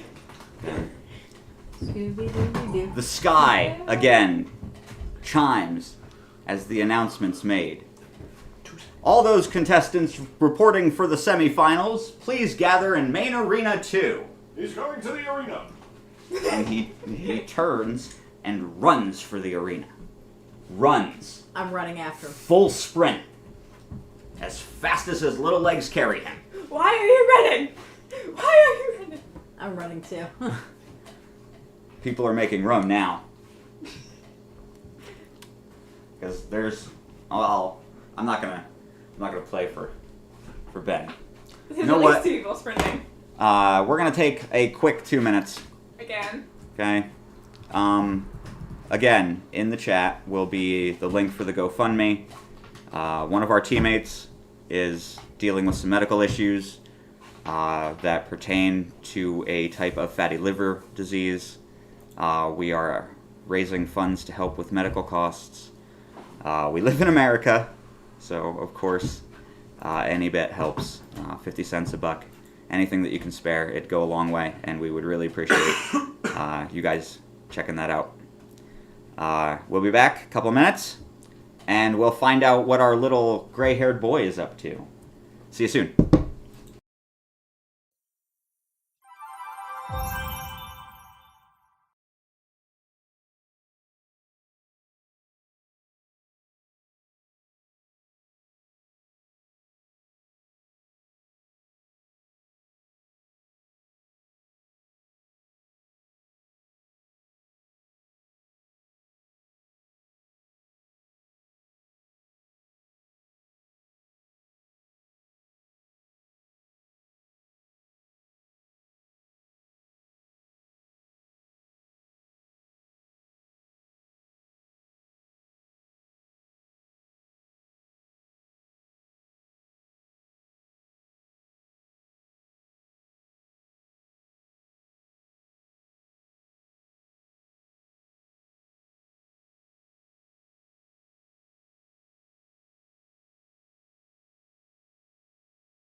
And we're back! I thought you were going to be hit copy again. Oh, almost.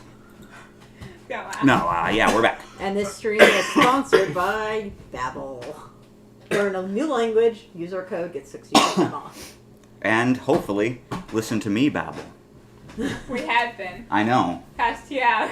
Yeah, I talk a lot, right? Just wait until I get this link, because I'm going to start learning French. So I'm going to start randomly saying French to you. See if you understand what I'm saying. Clearly not. I don't speak French. Well, Tim might understand. Yeah, I'll recognize 6-word sentence like wazoo, which is the word for bird.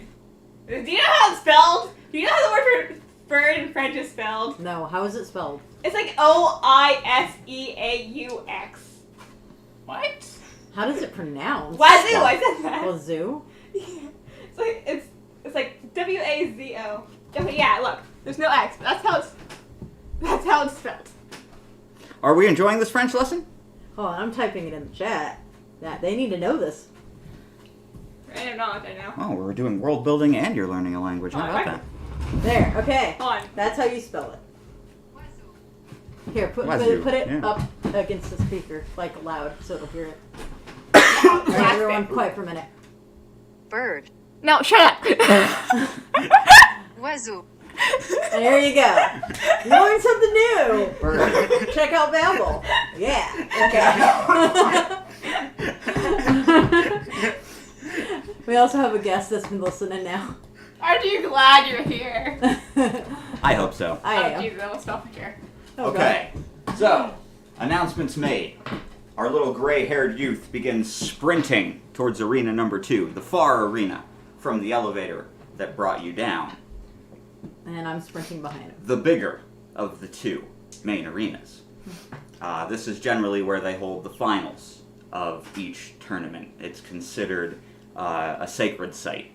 The reason that they hold the tournament here originally is this is where the 4 elemental heroes first engaged the dragons on the 8th day. And from there they drove them back to where they had come and sealed them away. So they consider this place culturally, worldly important. As you're running, following this boy, you see a number of people who look vaguely familiar. Oh.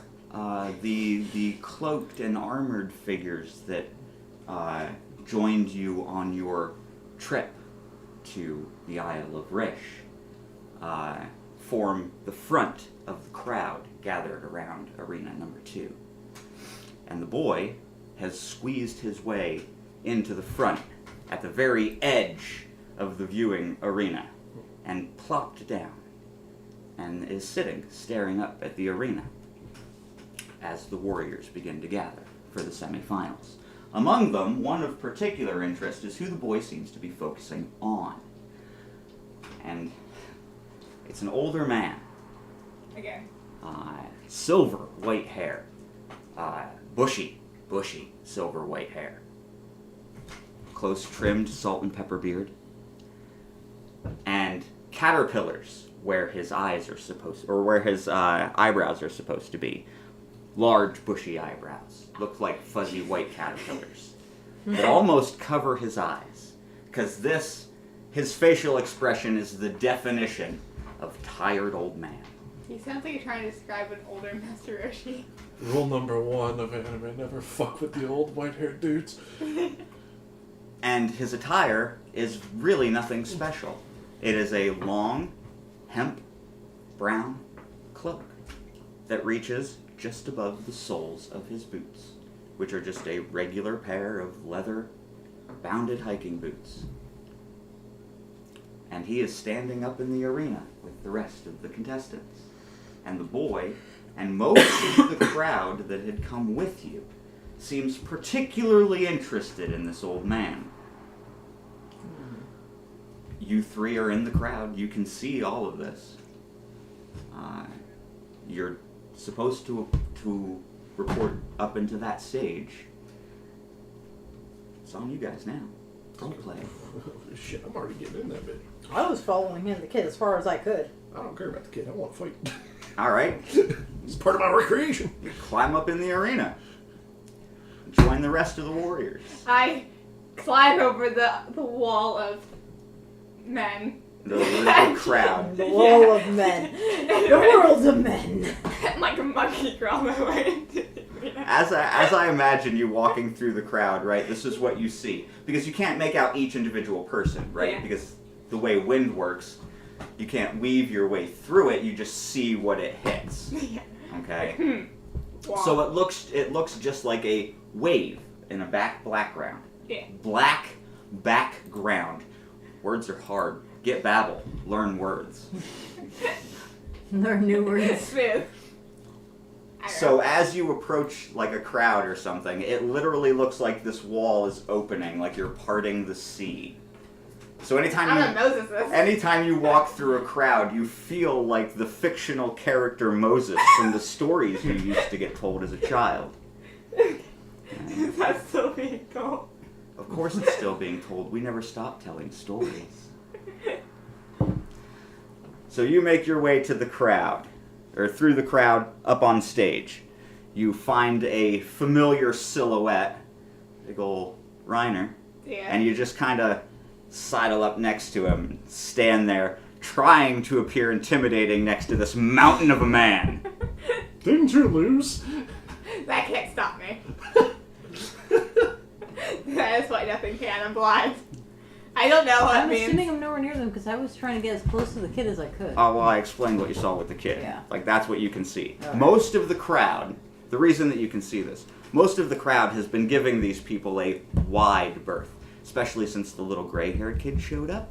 He hasn't had much problem moving crowds. Mm-hmm. They tend to I know. look the other way when they see this boy. Like, almost like they're... Stop. Almost like he's invisible, or they don't want to see him. Okay, so the crowd has been giving him quite a berth. And because these other people haven't been moving since he scooched up there, they've been giving them a wide berth as well. So you have a clear path to do whatever you want. Who's all around that kid again? The old The man? dozen or so armed men and women who you journeyed to the arena with on the bus. The old man's in the arena. The old man's in the arena. So is everyone else. That's okay, I don't need that I guess right I now. have to go to the arena because it is time. So as you climb up into the arena, a man in a, well, what could only be described as a pieced together suit. Suit jacket, mismatched, almost khaki leathered pants, Yikes. and what resembles a tie, but it's more of a just thin strip of cloth looped around itself once. And in his hand is a metal rod with a reddish, clouded crystal about the size of a golf ball and carved in straight lines.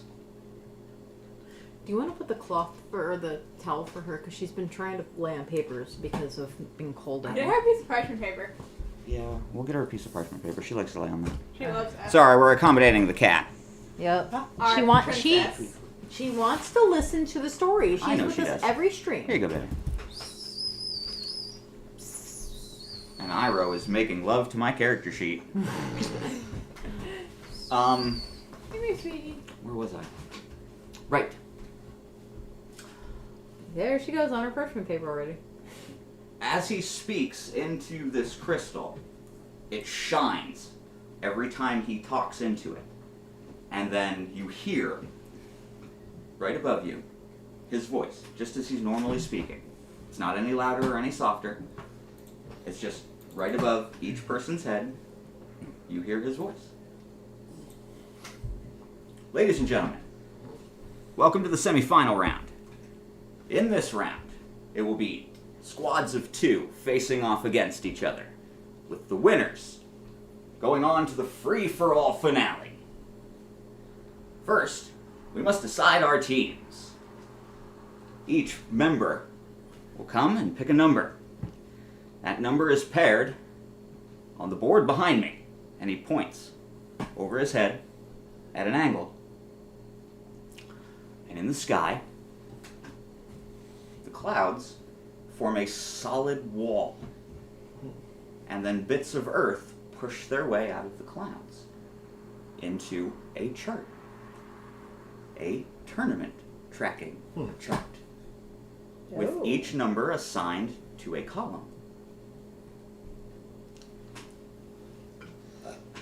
And he steps to the side, and from the ground rises out of the arena itself a small circle of rock, lifts out of the ground, and in the dirt and solid mass of the earth is a small hole with bits of paper inside.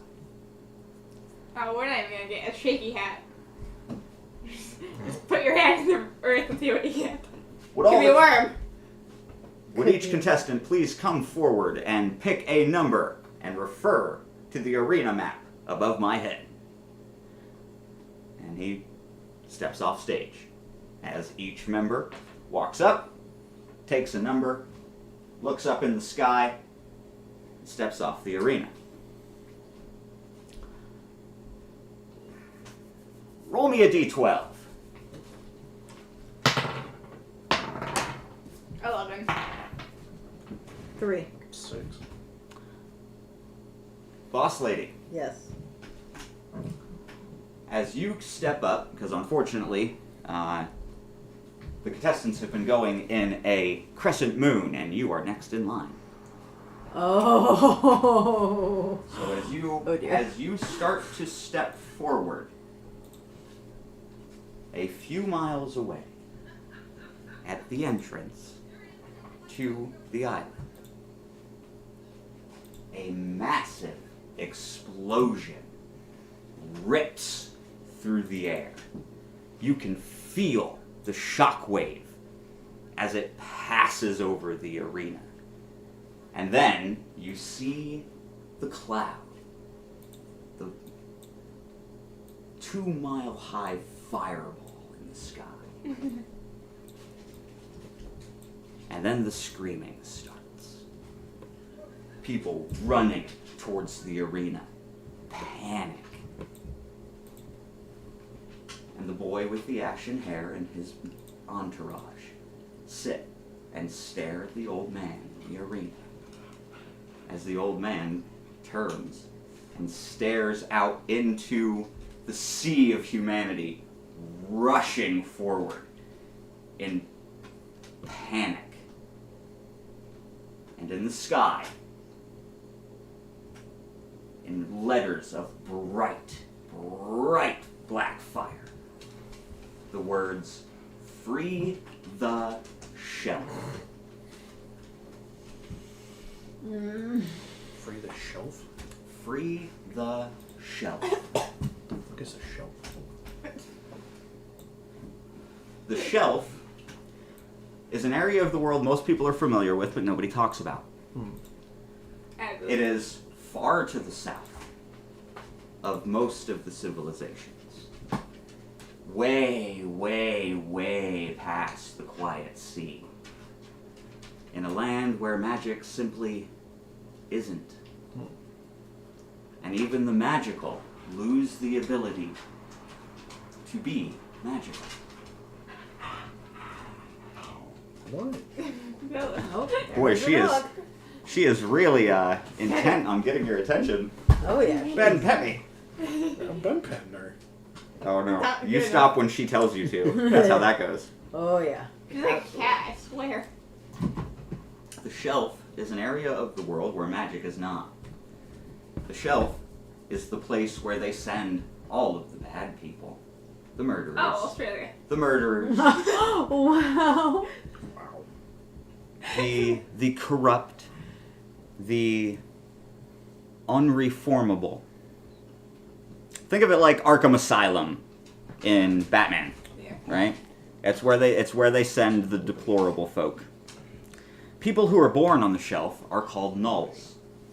And there's something about being born in an area where there is no magic that gives everyone who is born there ash gray hair. Ah, well. The longer you spend there, the more likely it is that you will lose whatever color you had in your hair. And it will become that ash gray color. Not much is known about the shelf aside from that's where they ship the bad folk. That's where the judges and the magistrates send the bad folk. Most people don't venture out of the shelf, because once you're there, leaving is very, very difficult. Getting there is easy. Getting out is very hard. And there has just been what amounts to a terrorist attack at the most important event in the world. And in the sky, blazing in black lettering, wreathed in flame, free the shelf. What are we doing? Resisting the urge to make a pun. Make a pun! Do it. With how far Coward. can I even see it? Because if that's all the way over there. No, you heard the explosion. You saw the shockwave before you felt it. Mhm. But after that, you see the vibrations in the air of all of the voices screaming at once as it moves towards you. It looks like a wave coming at you. So I'm dead. I mean, you're not gonna go deaf or anything, right? Yeah. That's just what you're seeing. Yeah. That's the representation of what I just described for you. Yeah. Oh, and that picture that you took there, Mhm. that's now on the stream underneath the Babel logo. It's been on there for a little bit now. Also, keep in mind you can't cast any magic, and all of you are unarmed. I I just also need can't fists, see. It's fine. I also can't see. And you're blind. Oh, fuck. And everyone is panicking, except for the child, Oh, his men, and the old man. The old man hasn't moved. The child has not moved. And his men have not moved. Despite all the panic going on around them, everyone is still giving them a wide berth. I'm not panicking. Oh, well, that's what I'm asking. What are you guys doing? As, yeah, the old man's the only thing that is not trying to kill me. Like, Sidebar. You can see him fine. yeah, so, given that he's not... Oh, wait, I can't see the kid because he's a knoll. Yeah. Oh, you just gave it away! That's metagaming! That's alright if he said it again. Yes, you can't see the kid because he's a null. I already know that because of the whole, other reasons. Anyways, No, I mean, based on the description you just gave, it Yeah, but you kind of would. piece that together. I was hoping. That's kind of the idea. anyways. I'll explain nulls when I get there. Christ. Yeah. Given that the man is like this pillar of calm in hell, I approach the old man. I'm going toward the kid. That's the whole reason. I've been following that kid for a reason. You guys do that. I'm gonna go get my fucking weapon. Alright. So you sprint away. Main arena, arena 2, from the far side of the island. You gotta pick your way through humanity. I'm tall enough. I'll battering ram through these Well, bitches. everybody's coming at you and they're all afraid. They're not getting out of your way. Dude, I am a little Oh, it's like a battering school ram. hallway. What do you mean? 2d12. Give me the total. Can I borrow? Or just roll 1d12 Oh yeah, twice. I'll roll. 9. Was that plus your... Oh, That was sorry. a Add 10. your DC. Oh, my so 10. Wait, no, DC. 11. So 20. Yeah, alright. You plow through the first couple. Or they break against you, is the more likely descriptor there. And you're just standing your ground until, they eventually give you a little delta of movement area. And then they just kind of, everybody follows suit once those first couple started to move out of the way. So you have a nice clear shot back to the entrance and your weapons. Cool. But the entrance was where the explosion happened. So you don't know what you're going to find there yet. What are you doing? I'm going to the kid. You're going for the kid. You're going for the old man. We're mayor then. Where's my initiative card, Iro? Did you eat that? Probably. Boss lady, you're up first. All right.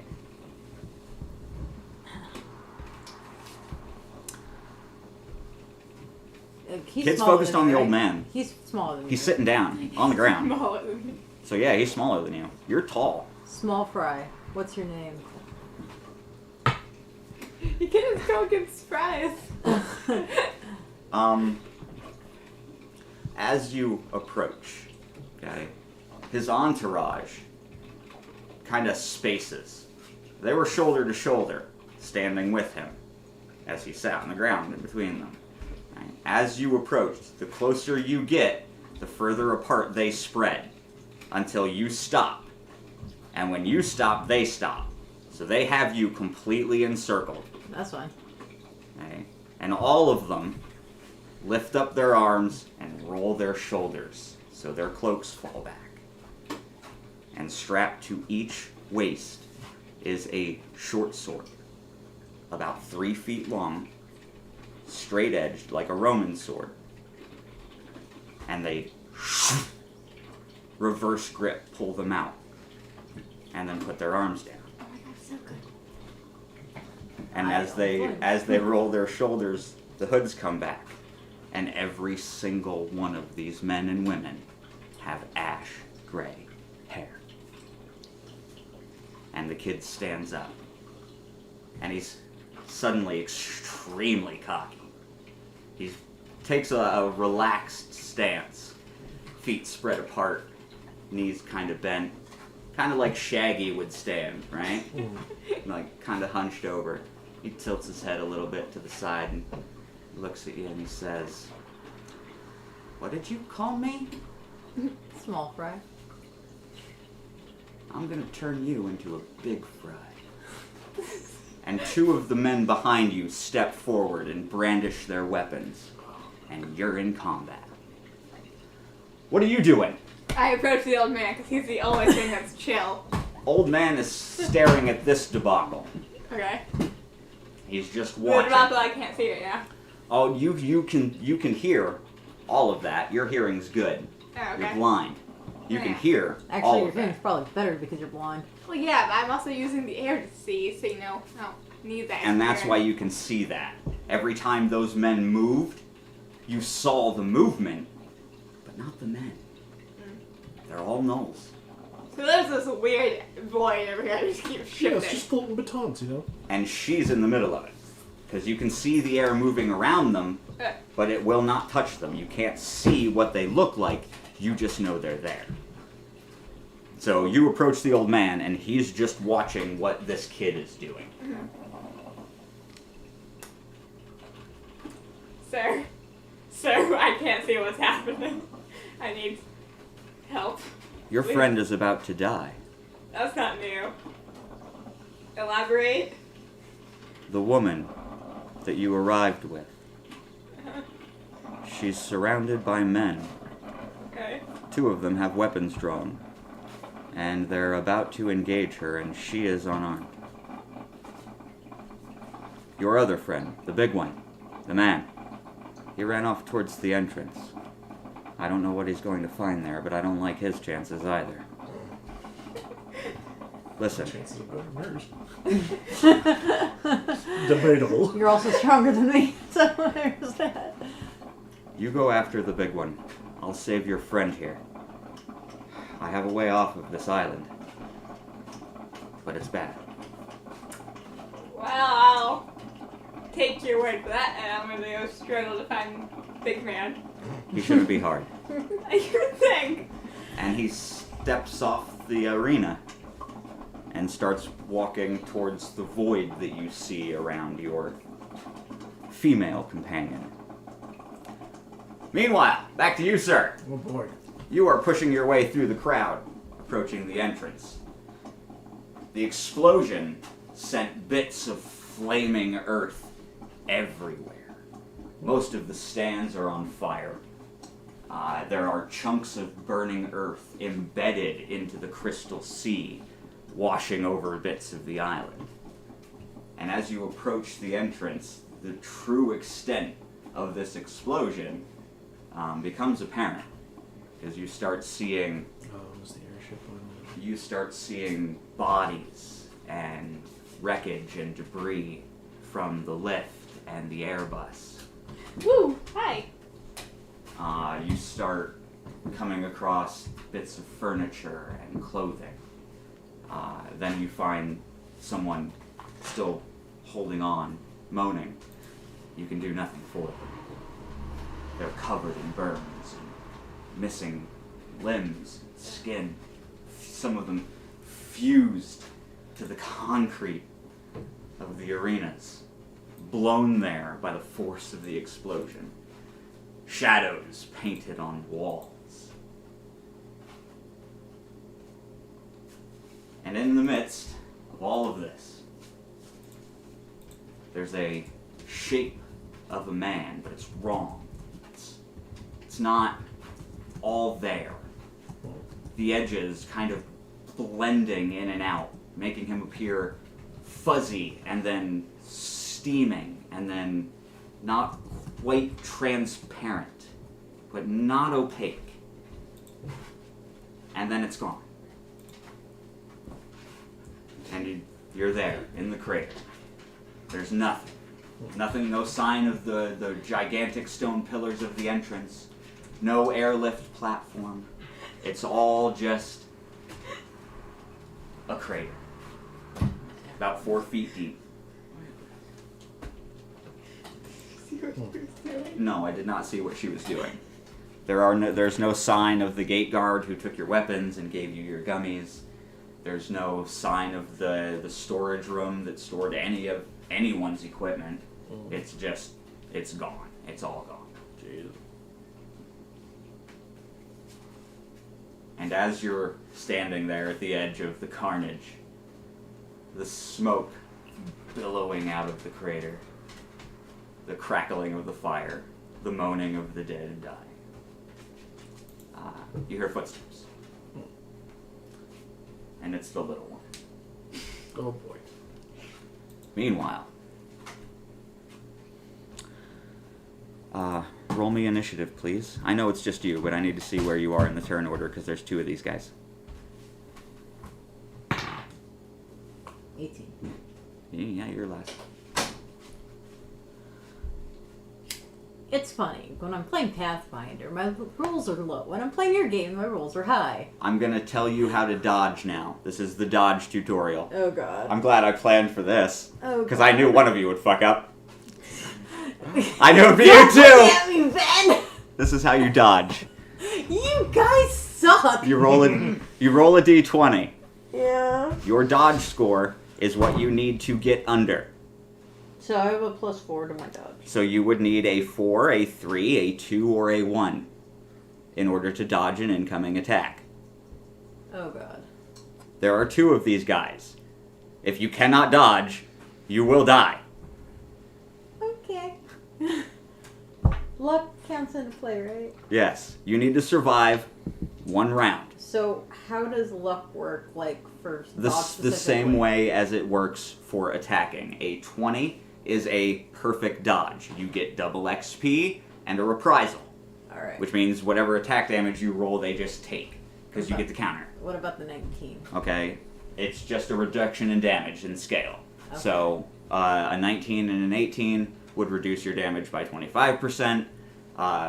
17 and 16 would reduce your damage by 50%. The rest Wouldn't down. it be the other way? No, the rest down has no effect until you get to 1. A critical fail on dodge means you just got a critical hit. Oh, okay. So it's like double damage or whatever. Uh-huh. Yeah, okay.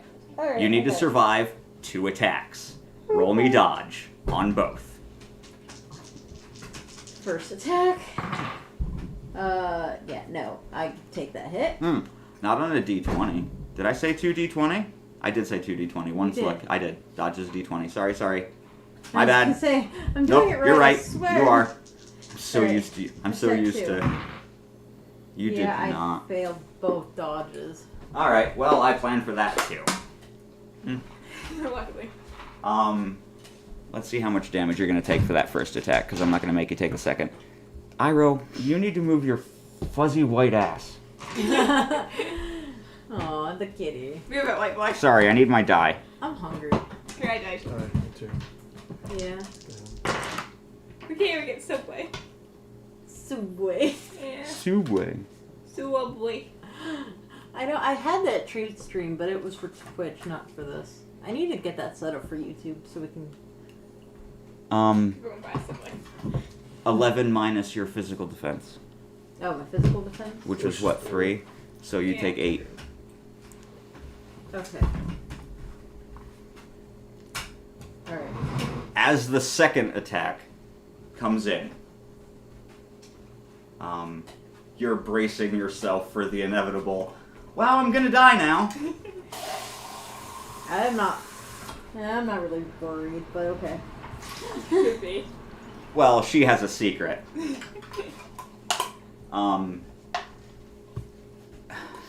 The weapon is in the air.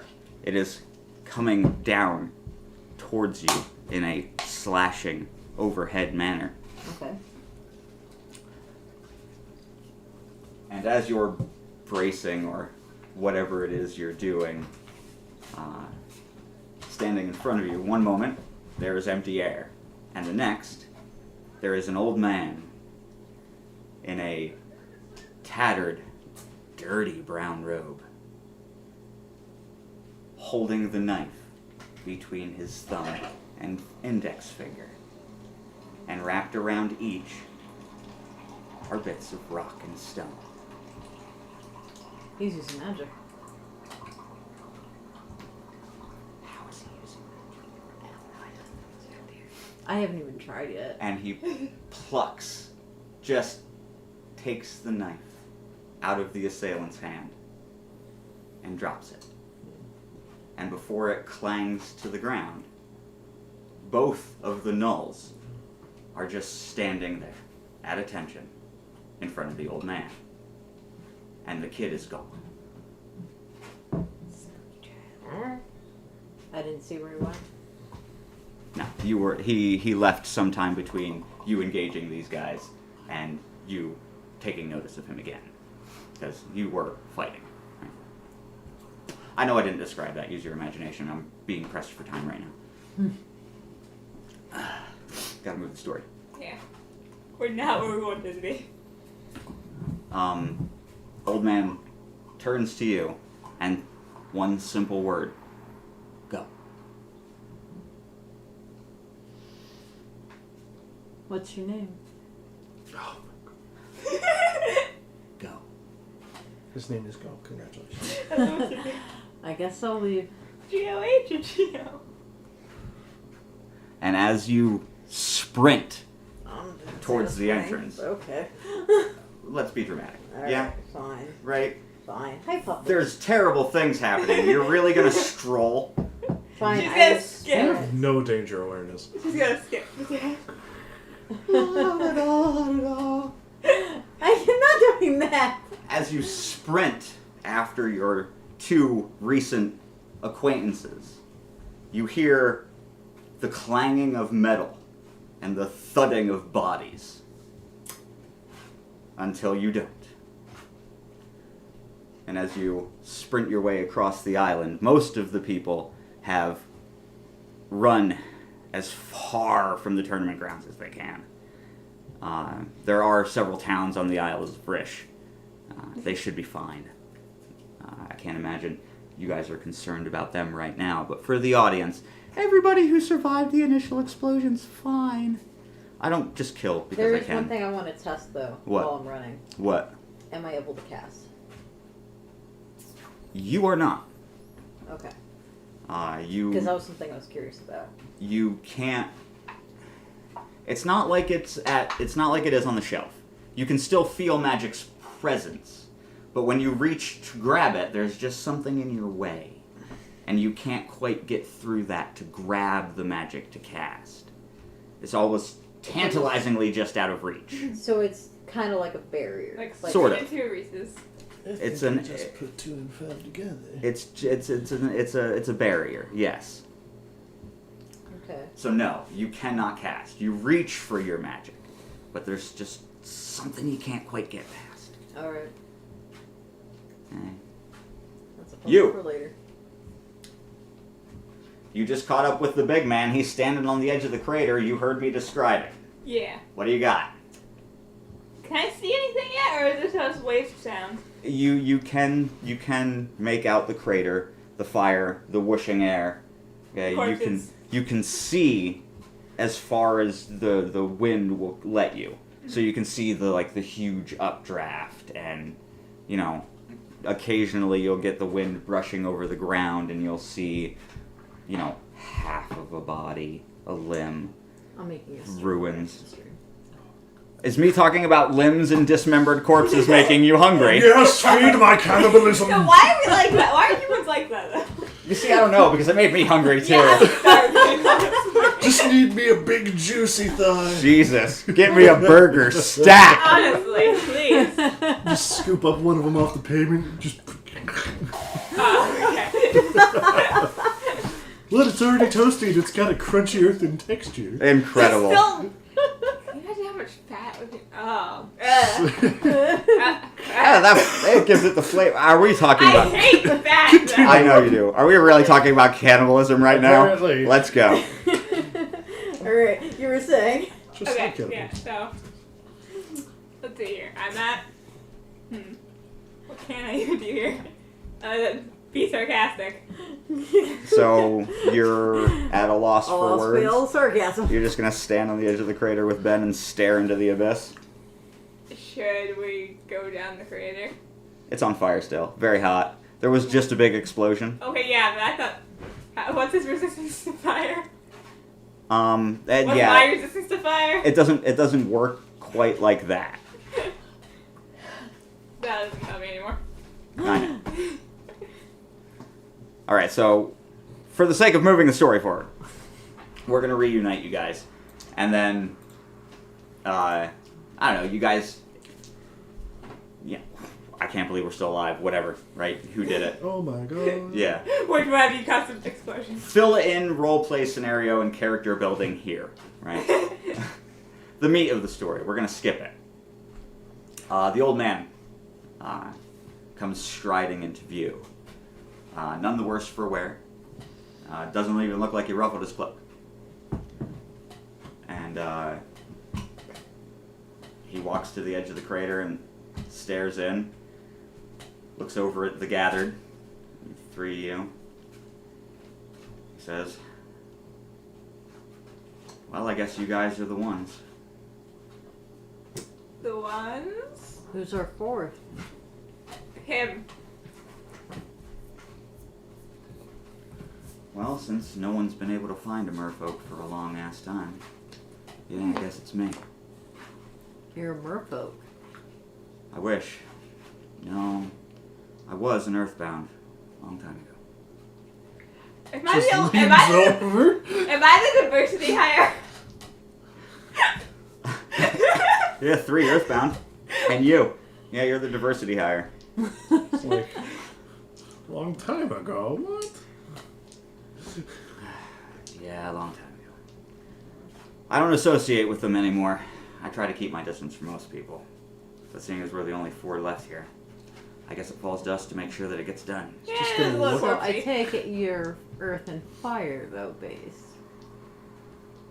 He's gonna raise an eyebrow. Big bushy white thing. Let you see his full eye. Dark blends in with the pupil, makes his eye look almost black under So the shadow of his almost caterpillar. like mine, because mine's pretty dark. Right. Yeah. But the whites of his eyes are white. And he's never used fire. Just that little bit of earth on his fingers. Oh, it looked like it was fire. You said like mixture of earth. No. and- No, oh, that okay. was when he was describing the murder. Oh, okay. I'm sorry. Are my descriptions getting too much for you to keep track of? Yes. Do I need to speak slower? Here, let me speak And the some brain damage. fucking wizard. I love my librarian turtle. Jesus Christ. He's my favorite character. I only hope I can make someone as cool as him one day. I like Kira. I just threw them together like immediately. I Those are the actually best like her- characters, man. I like her other two, though. Those are the best The characters. fast talker. Kira. Kira. She has a name. She's fast talker. He leans forward, glances down the row. Air Kid, I'm not a kid, but what do you want? you got a way to get in touch with Chicago? We'll see. That's hopeful.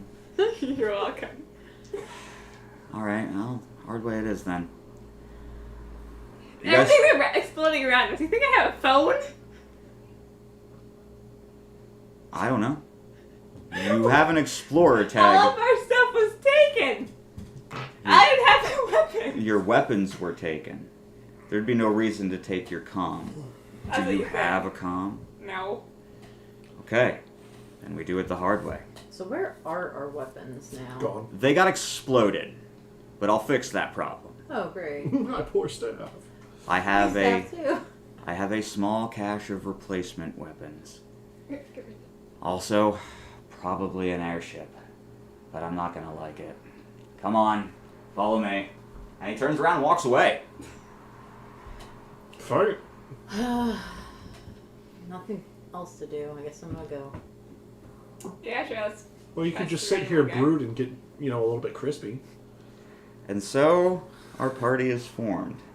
An old man, a fighter, a smartass, Yeah, what about that? and an heir for brains. In An airhead. Yeah, you had right there, Dad. You completely skipped it. And on them rests the fate of the world. Yeah. We're fucked! We are right and truly screwed. Alright, so you follow the old man, the birth of the island, and he takes you to a small, almost outhouse-esque type hut, built into the crystal wall of the ocean. And he opens it up, and inside is an opening, carved out of the crystallized water itself. And inside is every range and type of weapon you can possibly imagine. Anything your little, insane hearts desire. Now is the time to re-roll your choice of weapon if you want to. I want a quarterstaff. I picked it for a reason. I'm fine going with the same thing ahead. Good? Yeah. Alright, so each of you find your weapon type as the old man stands by the door and stares into infinity. Do I get my HP back, or is that like lethal damage for that one?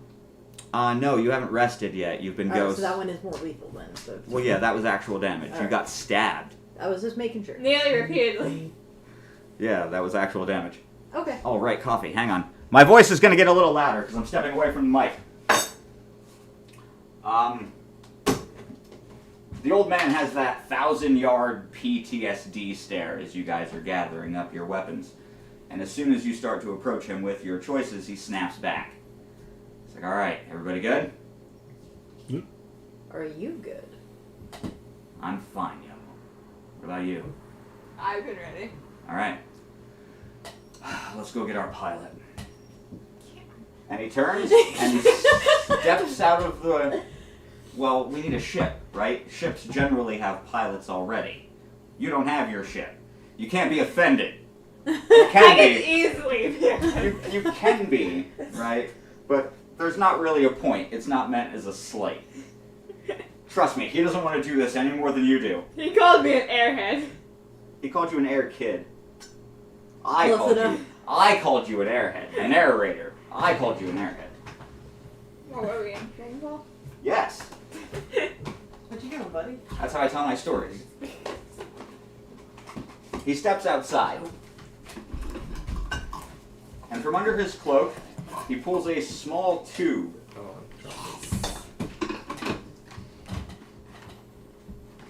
I can't break it. Okay. Oh, he's in the back. Would you like a donut? No, I can't. My teeth. Thank you, though. Pulls out a small tube, about the length of his middle finger, and about as wide. And using his index finger and his middle finger and his thumb, he cracks it and throws it into the air. And as it spins, it releases a liquid that takes the shape of a... I guess the closest thing I could relate it to would be an exclamation point. A stark arrow pointing up, and then a dot with a drip pointing down towards where the lot of you were standing. He's like, all right, ride will be here in about 10 minutes. Anybody have anything to eat? How's we're all eating? Right. Sorry, did you a little late? Well, might as well eat while you can. He sits down, and again, from inside of his cloak, he pulls out a stick of dried meat. And just beef jerky. pulls off a chunk, and again, 1,000-yard stares out into the distance. While you guys sit and wait for your ride. Good. You interested in that beef jerky? After you wash your hands, you can have one. After you wash Don't your hands, you can have a Is that really a thing you're doing in character? You're going to ask him for some jerky? I'm always up for food. Yeah, so he's like, yeah. He pulls a piece out, about the size of your palm. Just kind of, there you go. Beef jerky. Don't mind the water sound in the background. Yeah, we got a kid washing his hands. Thankfully. It's really nice to wear if you start a fight on the table. Or under it. That's gonna be your arm. It's easily. You know what? We're gonna. While we have water. You, Yes. lady. Yes. I forgot to give you your XP for attempting to dodge. Oh. Well, I just something to die. That's what happened. Dodge. Yeah, you get 5 for each roll. So 2. You get 5 for each roll. You rolled twice, so you get 10 in the dodge stat, which is I dex. said 2. That's what I was saying. Oh, you're talking bricks on the XP tracker. Yeah. Sorry, that didn't make sense to I me. don't 'Cause have a dodge on my XP track. it's your dex. Oh. Oh, so I have... Oh, wow. My dex went up. Mom's brain will fix it eventually. Yeah, she'll figure it out. 25 Depending on what- XP on my dodge. Dexterity. Yeah, that thing. Stay. Nice. Good girl. All right. Anybody got anything they want to say or ask? Yeah. The old man is just munching, staring off into space. What's your deal with that toddler? What toddler? The null boy. I don't know. I I more can't want to see know him. how you're able to use magic in that field. What if I told you I made that field, so I know the way around it? Wouldn't that make you like 600? I believe it. I can feel the barrier. It was just slightly out of reach. Yeah, that's me. Thief. You're welcome, by the way. It's kept the tournament safe for as long as it has. God knows how they did what they did now. And he pushes off the ground and starts pacing back and forth. So, how old are you? Yeah. How old am I? How old is old? Well, I'm barely 20, so everything's old to me, but Well, then let's put it this way. Child, rude. I am much older than 20. So 50? If that helps. You spoke. Oh, yeah. No, like, legit. What did I say? Oh, yeah, yeah. I actually forgot. Like, literally, I forgot what I was going to say. I had Cool. a good question, too. Dang it! Dang it! I'm the airbrain, the airhead. You know what? Donut. No, this is me, not my character. My character said the question, and now I don't remember what my question All right. was. Yeah, I'm asking if I'm We'll the skip that then, because he has it. It's like, It was something to do with the... I asked about the barrier already. How and do you I- get around it? That's Yeah, what oh it yeah, oh is. yeah. How then? Any idea of who it was that was involved in that? That was my question. Okay. Ha! Yes, I have an idea. No, I don't know for sure. Now I have a question of my own. Why are you lying? And he looks right at you, boss lady. I can feel it. Why are you lying?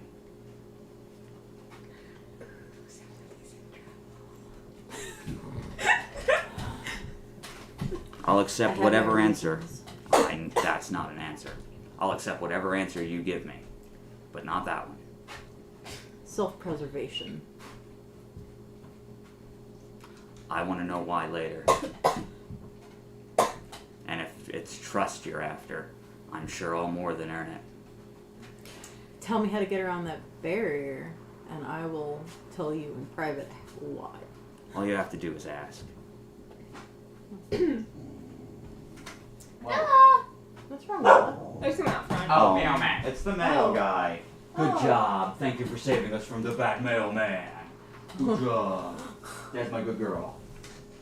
He's gone now, though. He's gone. Yeah, you did it. Good job. She jumped. Yeah, of course you did.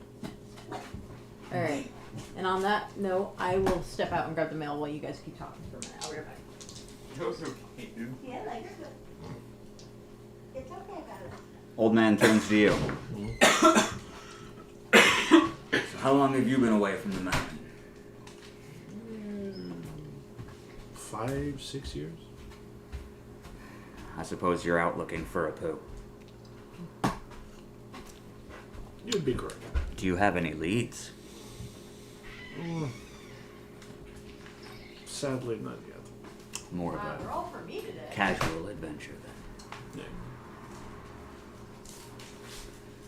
And what about you, explorer? Why are you so far from the sky? I can't see if you haven't noticed. I need to make sure you all are aware of this fact because everyone keeps talking to me. I'm aware that you're blind. Are you? You also know that I'm speaking to you because you've shown me more than once that you can see after a fashion. I don't like that about you. Anyways. I am an explorer, and I have to use my ship to chart out lands, but part of it broke, and I have nothing else to do. So here I am. I imagine it would be difficult to see when you're in your ship, Kind of, so that must be the part that broke. yeah. Otherwise, you would have just fixed it yourself. I tried to. I hate my brain. I swear to God. If my brain is right about this. You'll have to tell me when we take a break. Yeah. I'll let you know. Yeah. That's trash. Easy. So as you lot are conversing about means and motives, you hear the unmistakable rush of air from an engine, but it ain't no Airbus. It's louder, longer. Instead of the abrupt of a bus, it's the more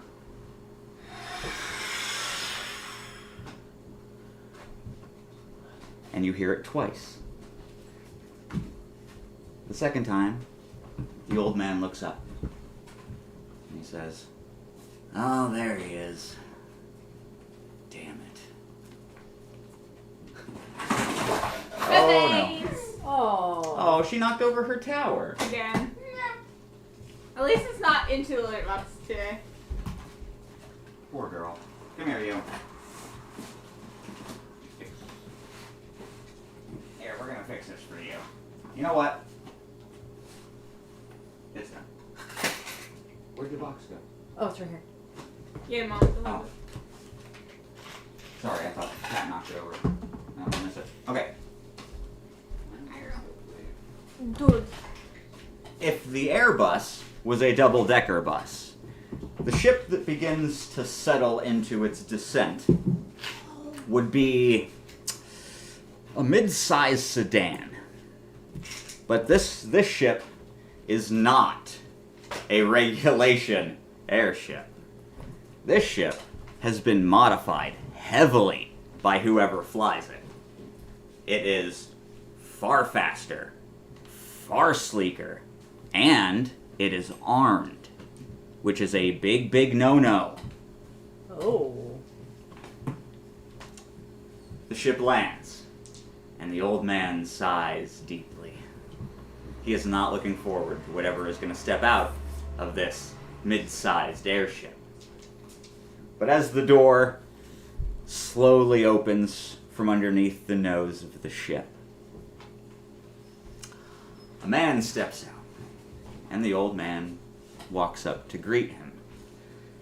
This man is much younger than the older man, probably early to mid-30s. Jet black hair, darker than dark. But kind eyes, kind of whimsical, right? He's very approachable in his demeanor, and very well dressed. He's clearly, he has a pressed silk shirt with an ascot of the same material, of a slightly lighter color. Very nice form-fitting leather pants, and a pair of not wrapped, but cobbled and soled sneakers. And on each wrist, he wears a bracer of leather with gold filigree inlaid around the width. On each hand. And over top of this ensemble, he has a vest with I want to call it a tail skirt. It's more of a wraparound. Kind of flutters, right? Makes him look dashing. Or so he says. And he starts conversing with this old man. And he looks over at those gathered, the three of you. And he looks back to the old man. And they start motioning like they're talking quite angrily at each other. And the younger of the two jabs his finger into the old man's chest 3 times. And the old man nods and kind of waves him to calm, just nods. And the guy visibly calms down. The demeanor comes back. He's approachable and whimsical. And he comes over, and his voice is smooth, charismatic. Good morning, everyone. Sir, Or good afternoon. I can't really tell, all the smoke and everything. I guess it's morning, isn't it morning? Hi, how are you? Charles. Sir, your ship has like 12 regulation errors. Are you a judge? I will be. I'm judging you How now. close are you to being a judge? He takes his hand back. How close are you to being a judge? And he kind of like visibly shrinks down and turns around and looks back to the old man. And the pleading on his face is just, God help me, what did you do to me? Okay. He's like, and the old man shakes his head. And he goes, okay, not a judge! That's great, I don't like judges. Or magistrates for that matter, but especially judges. Ugh, and he visibly shivers. And he's like, and you must be the lovely lady with a secret, which makes you our big man. How you doing, big man? Nice to see another Earther. Besides from the old man, of course. So, where are we all headed today? It's just gonna kind of lean over and be like, I wonder what gave it away. I mean, you are huge. I know. He's being sarcastic. Noted. No takers? Well, from what I understand, we have to go to New Chicago, because I was asked if I have Ooh, contact. yeah, New Chicago is off of my radar. He starts pacing around, clearly nervous at the mention of home. He's like, no, I don't dock in New Chicago these days. I use a different dock. Oh, me and the judges, the magistrates, we don't get along. Is it because of your ship? Ah, sure, it's because of my ship. Let's say it's because of my ship. Also, do you like my ship? She has more than enough room for all of you, and all of the accommodations that you could possibly hope for on our jaunt around the world. So where to? Old man?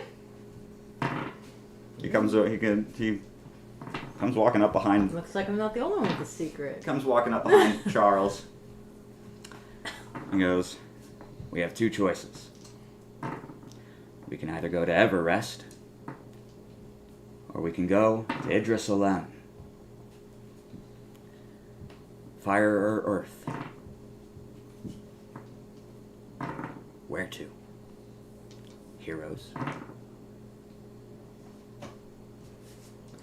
Preference. Fire it is. Jerusalem. I know where he is. Charles, go get us ready. That is so strange hearing that name. Yeah, believe me, I know. He does his best theatric bow. "As you command, my lord," and turns and up into the ramp he goes. Oh God, it's like me as a server, but as a fly boy.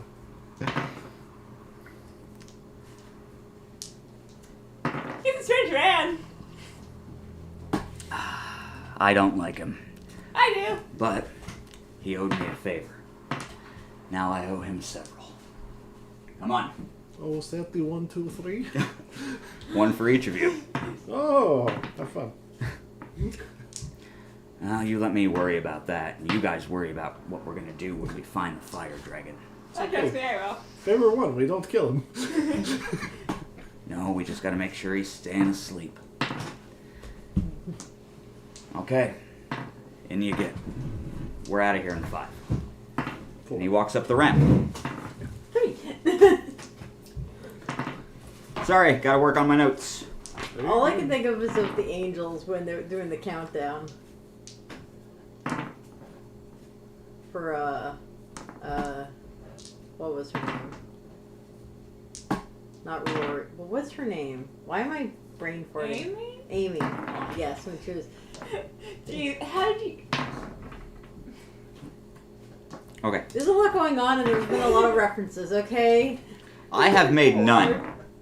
Yes, you have. Yes, you have. Not in game, have I? Yes. Have I? Probably. Yes. I probably did. We don't condone child violence. Oh yeah. That someone- was you. Hilarious. Yeah, that was totally me. That was both of us. Yeah. All right. Everybody on. The inside of this ship is just as nice as the outside of the ship. Everything is decked out in very high-grade, glossy leather. The ship itself, the air is pumped through a filter that makes the entire ship smell sweet wildflower, cherry blossom. Take your favorite springtime flower. And that's what the air inside of this man's ship smells like. Personal preference. On the far wall is a small cabineted minibar in which he motions for you to help yourself. He also points to the extremely large box next to the cabinets, and he says, "I paid top dollar for that. It keeps things cold, other things hot. Open it up, think what you want. You got it. Help yourselves." And he opens the door to his cabin, and in he goes. So you guys can eat, restore your HP. You are officially on a rest. Okay, so any damage you guys took, And again, Mom took. yeah, you. What the damage? What damage? Yeah. Well, You are the damage. I mean, I did roll a 1. Again. As far as you can tell, his ship is much nicer than yours and much more complicated Yeah, to well, fly. he can stop throwing me in my face to put my orphan face. Oh, so you decided that you don't have parents? No, I haven't. He That's was not 100% funny. a pirate. Throw that in my Sky open face, why don't Yeah. you? It's like Skies of Arcadia like feels. Just Skyrats. A Sky Rats. I keep thinking Treasure Planet. Treasure Planet was a good movie. I did like those I pirates. like Yeah. Treasure Planet. I miss it. So, as you begin your ascent, you notice several things. First of all, he didn't tell you to strap in. There's no need. The ascent is smooth. No lurching, no jerking, no turbulence. It's extremely smooth. And before long, you have reached the proper altitude and are whisking your way over And the I can ocean. feel my magic again. Yes, once you guys reach past the cloud layer. Did I mention that? I'm sorry. Once you cleared the cloud layer is when you started feeling the barrier. Okay, once you ascend past that cloud level, you're fine. Okay, you can feel your magic again. You can use it again. And here's how it works. Each element of magic is tied to 2 stats. One of them is always intelligence. Fire for strength, constitution for earth, dexterity for air, wisdom for water. Spells are based on a tier system. Tier 1, Tier 2, Tier 3, Tier 4. In each tier, you can have a possibility of 16 spells. Like everything else, when you use a spell, that particular spell gains experience, as does the stats you use to cast it, which would be your intelligence. When that stat levels up, you have a choice between raising your intelligence or the stat that it is tied to, or picking up a pip for the damage die of that spell. Remember, 2 pips, you can up a dice tier from Tier 1 all the way up to Tier 6, which is a D20. 4 pips, you can add a D4 to your damage.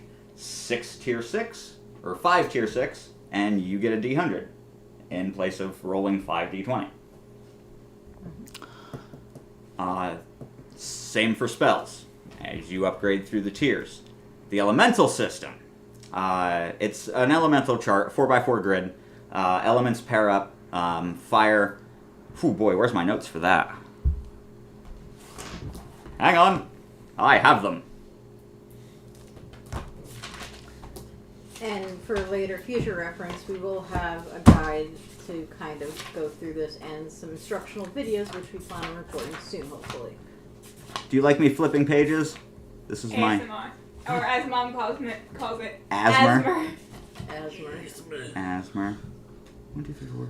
What am I looking for again? 5. Magic interaction. Hey, I mean, I've been watching one of my favorite YouTubers, do Pokemon card opening damn, I just ASMR had a videos. brain- It's pretty cool. I hate Brain ASMR. fart. Yeah, it's the elemental interactions. ASMR and slime are like the 2 worst things that come out of YouTube and TikTok. Slime? Yeah, slime. Oh, affinity. Oh, yeah. Yeah, that. I hate TikTok. The way elemental damage works, it's based on a grid. Each element interacts with each other element aside from the element that it's opposed. At Tier 1, our air kid cannot cast earth spells. Our earth folk cannot cast air spells. Our water folk can't cast fire spells, and our fire folk can't cast water spells. But that's okay, because right now, no other tribe can use another tribe's magic. Okay? As of right now. That is liable to change in the future as you progress the story.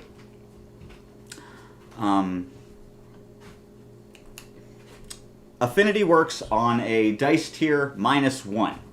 So, a level 1 spell on tier 1, or a level 0 spell, because all spells are created at level 0, for balance and point reasons. A level 0 spell on tier 1 uses a d6 for its base damage to start. If you have affinity for that element, if our earth folk is casting an earth spell, any spell with earth involved, you get to roll that affinity die with that spell cast and add your intelligence bonus just like you're rolling normal damage. And then you add those to the damage from the die and the damage from the affinity. You add those 2 together, subtract your defenses. It's all simple math. It's all following the rules. Each spell gets a bonus when it's created that determines its spell type, blah, blah, blah. That's all my system, okay? That's not the actual system. You can gear this system towards anything. If you don't want elementals in your magic system, you want schools of magic, or classes of magic, or even just magic spells in general on the tier box. You could do it any way you wanted to. The point is, the math is going to track. That's why we're having a beta test. Make sure it does. Also, when you cast magic, you generate mana. Everybody starts with a limit of 100 mana that they can generate. At level 1, tier 1, all spells cost the tier times 10 plus the level of the spell. So at tier 1, on a level 0 spell, you generate 10 mana. If that spell was on level 5, you would generate 15 mana. Alright? Cooldown during battle. The number of turns in battle is your cooldown rate for that round. As that number changes, your cooldown rate will change. So you guys have to keep track of how many things you're fighting. Of course, I'm going to keep track of the things that I have, but it helps if you guys keep track of it too. Because Good job, buddy. Blows. I thought I was the ghost again. Because while you're adding up your experience, you can just apply your cooldown rate, which that applies to whatever number of turns there are. You add that cooldown rate to, and that's your total cooldown, which you subtract from your mana limit, the mana that you've generated from casting. Do we want to move Iro? Come here, big dumb. Put him on my lap. No, I'm gonna put him on the floor where he goes. Put him on the key. Why is that so rough? Okay, everybody with me so far? Yes. Yeah. Whoa. How about you, audience? Are you with him, or do you need him to re-explain? Any questions, just post them in chat. They'll get read to me. I'll answer them. Yes. But Because I am monitoring chat. we are tick-tocking away, and I am running out of time. So, Before the teenagers arrive. that's how magic works. I'm going to give you guys a chance to use it soon. Real soon. Maybe not this session, but soon. We'll get to magic. For now, though, your flight is almost over. It's been a little over an hour. You guys have wined and dined and chatted. The old man hasn't really given much away about himself, including what his name is. Why when we ask him that? When pressed, he says you can just refer to him as the old man. Or old man. I've never met anyone who willingly calls himself old. Except for Nana. Well, that's Nana his, does do that. that's his preferred, Old. just old man. Okay, or the old man. Yeah, because you're right, not many people prefer being called that. He kind of stands out that way. But as far as how, his age or where he came from or why he knows about or why he has ideas about the explosion at the arena, he doesn't give any of that information. Okay? He just clams up. And he won't talk again until the subject is changed. I remember in game, she mentioned her name, but I don't think you mentioned your name, did you? No. No, me either. Okay. Well, I then- talk to me. Then you guys have all introduced yourselves. I don't know what Okay. you're talking about. Well, look, just for... This isn't how every session is going to be. We have a lot of shit to get over right now, as far as mechanics go, and I want to get all that done in session 1, so in session 2, we can actually start role-playing, Alright, well- because that's when the story actually starts. I introduced myself as Sylph then. Okay, so that's Sylph, you are Pura, you are Reiner, and all of you know each other now. Oh, we're such great friends. To an extent. Okay, you guys haven't shared all of the details. Okay? No one's questioned you about why you're lying, unless you guys want to roleplay that. Well, I'll give you 10 minutes, and for every time one of you guys change conversations, I'm gonna roll my D100. So, anybody want to spill some tea? 'Cause I think we got a lot of gossip going over right now.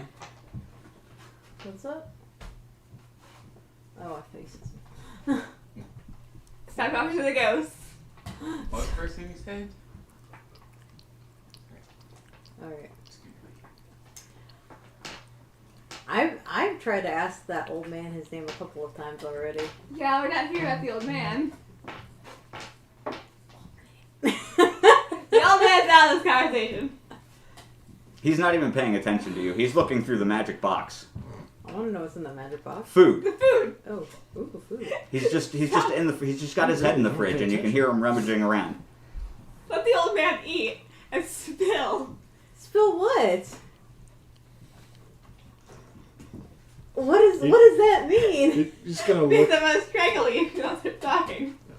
You gotta describe what you're doing. No one can see you flailing. I am shaking my Italian hand. You're shaking your Italian hand. Mamma mia! Yeah. Not fucking Mario!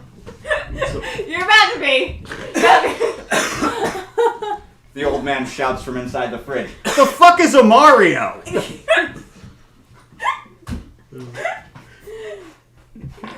I'm not rolling my D100 for any of that. That was a nightmare. Yeah.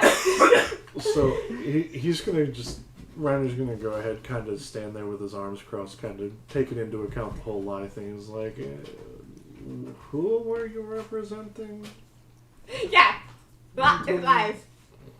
The Earth try. He's literally gonna look at her and be like, no, you are too short. Well, no. What's height are you? He's 6'5". She's tall and slender.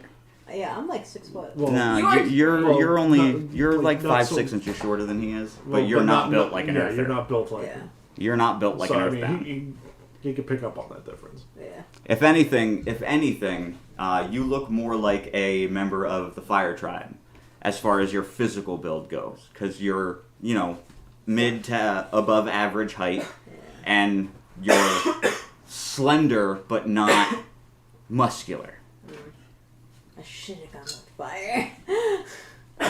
Based on the picture that you showed me. I'm just describing the picture that Oh you yeah, showed me. that's right. I did. I'm not telling you what you look like. I'm describing what you showed me you that's wanted right. to. So it's more like fire. Okay. That's I a would s- have known that in general. Like I didn't know like myself. That's a sidebar for everybody who's curious. When I do that, I'm not metagaming. Everybody showed me a general image of what they wanted Why to didn't look you like. tell me I look more like fire then? You're the one who showed him the picture, didn't you? Yeah, but he didn't tell me. I told you, I did. I specifically laid out in my notes how every race looks, acts, their culture. It's all right here. I literally spent the last Okay. 240 So I fucked up. Got it. 240 hours telling everyone I can about this.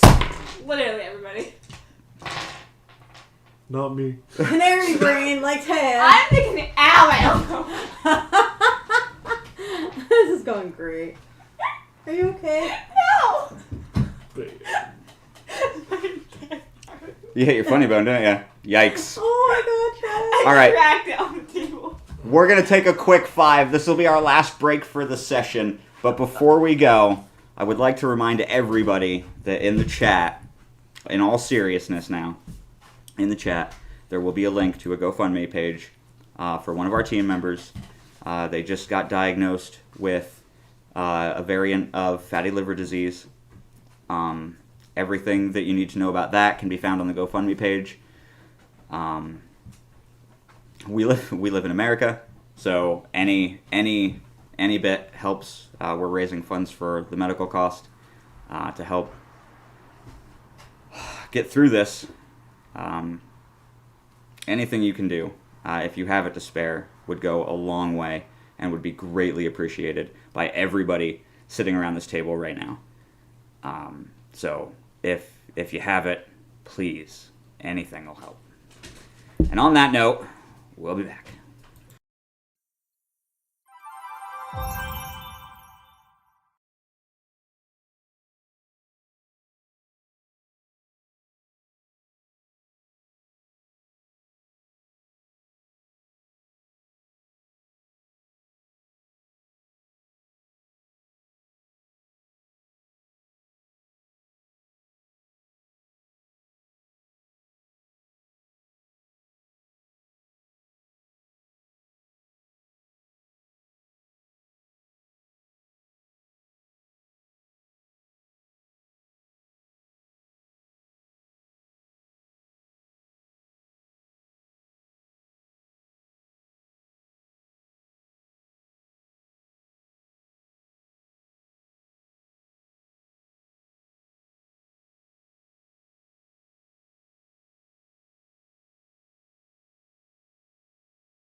And we're back. Welcome back, everyone. Okay, last break until we are done. And before we get going, just so you know, the stream is sponsored by Babbel. Which I have been doing since we started. Come learn a new language. I am currently learning French, and I will be posting shorts and other videos on the topic as we go, and as well on the podcast. So, Yeah, learn how to Alright. pronounce bird in French. We learned how to pronounce bird in French. That's right. Speaking of birds, the one you're in starts to slow as the cockpit door slides open and Charles's head peeks around the corner from his spot in his pilot seat, which we'll get into later. He pokes his head around the corner. Hey guys, we're gonna be coming in soon. I don't know if they're gonna let us land, so you might have to walk a bit. You cool with that? yeah. Great. Boy, if these are the heroes, we're all in trouble. And the door slides shut. The ship starts its descent, nice and smooth, just like its ascent. You guys are about 5 miles outside of a gigantic crystal wall, shining blue, that's encircling as far as your vision will carry it. And Dude. Bro. That's... great, dude, thanks. Did everybody enjoy that? We just got crop dusted by my son. Yeah, Again. it's always been towards me. Wonderful. Here's a picture of a cat. Hopefully that makes everyone feel better. Well, at least it can't be Iro, who's... No, it's Serena. It was from when I took it earlier with her sleeping. At the base, Okay. at the base of one of the shorter crystals stands a tall gate, tall from even your distance away. It's tall. And around it is a clearly gathered crowd waiting for the gates to open.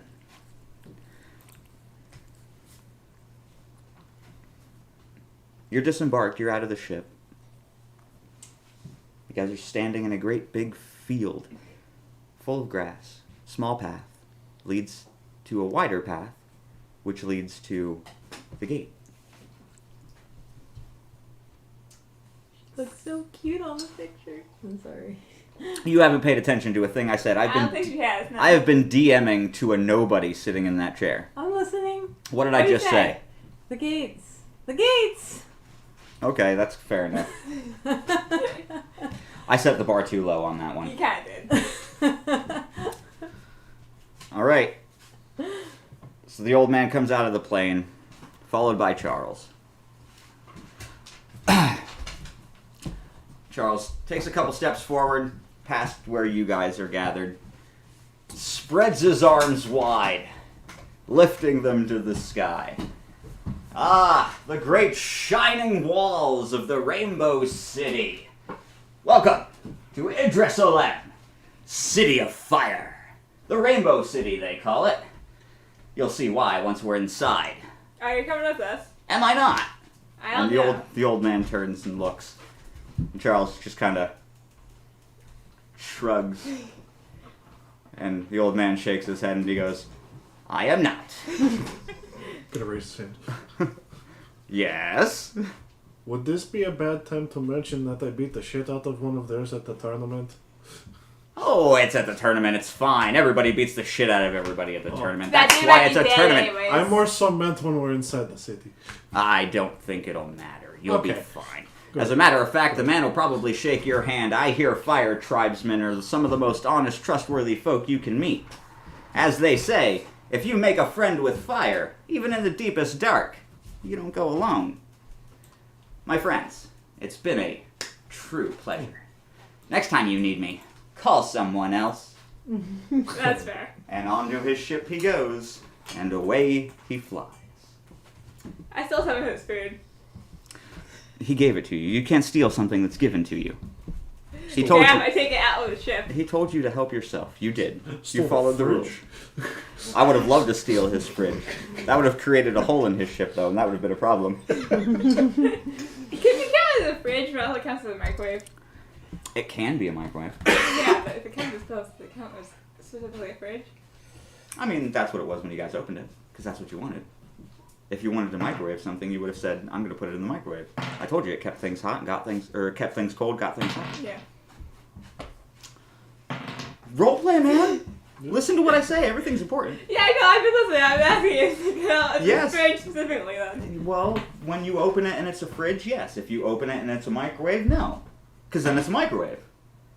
What, a Schrodinger's jar? Do you really want me to get into the technicals of how my magic works? Maybe. Eventually. Eventually we will. And then that will make sense. But for now, it's a very common thing for something like that to exist. It will be explained as we play through the story.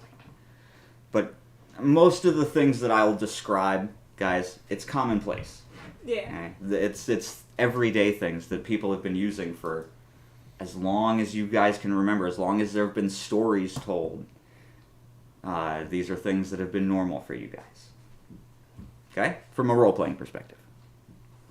Well, so, the old man starts walking towards the gates. He's like, "Come on, they only open twice a day and I don't want to miss them." And he's down the path. Off he goes. Well, okay. I guess I'm gonna follow. Well, I've had no say in any other than talking, so. Well, they're leading the blind, right? Yeah. It's better than you leading. Where would we be then? You're blind. Actually, just.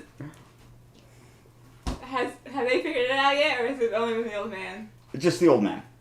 Okay, so you Because they haven't commented on it yet, right? So it's Yeah. just the old man. Cool. I mean, we were within earshot when he mentioned. Well, they might have heard, but that hasn't been broached. So as far as you know, they don't know. But So they. as far as I know, they're stupid.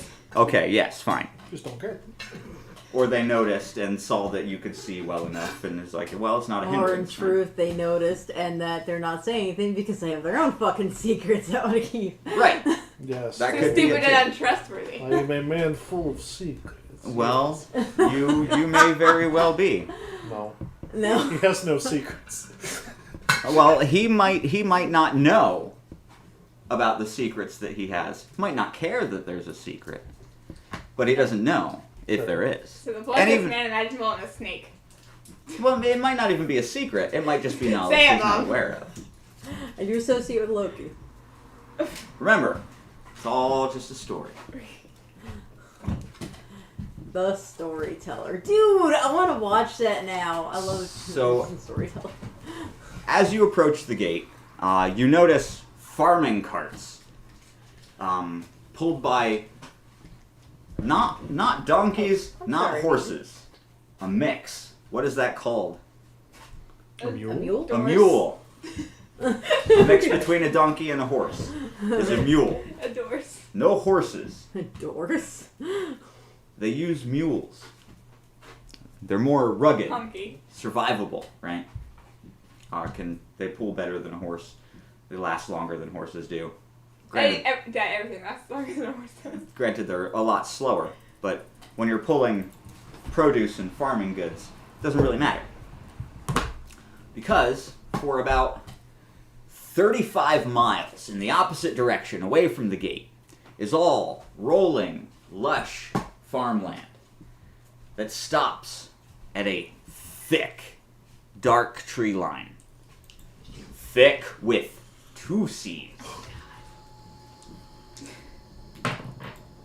And they call that the Raven Road. The Raven Room. Road. Road. Okay, I thought you said room. Road. No, the Raven Road. Okay. I give up. Because What? on the other side of the forest, being kept at bay by the forest, are the Badlands, the Wastes, the Barrens, whatever you want to call them. It is the places of the world where magic has gone wrong. and nothing will grow because all the forces of nature are so out of whack. And no one knows why, but people live there. Groups of them, two very distinct groups. One of them are a peaceful group, and the other is not so much. And most people, when they venture into the Barrens, don't come back out of the Barrens. And if they do come back out, they're half mad, mumbling about shadow men, talking shadows, voices that aren't there, and horrible monsters that couldn't possibly exist. Oh, I love people taking notes.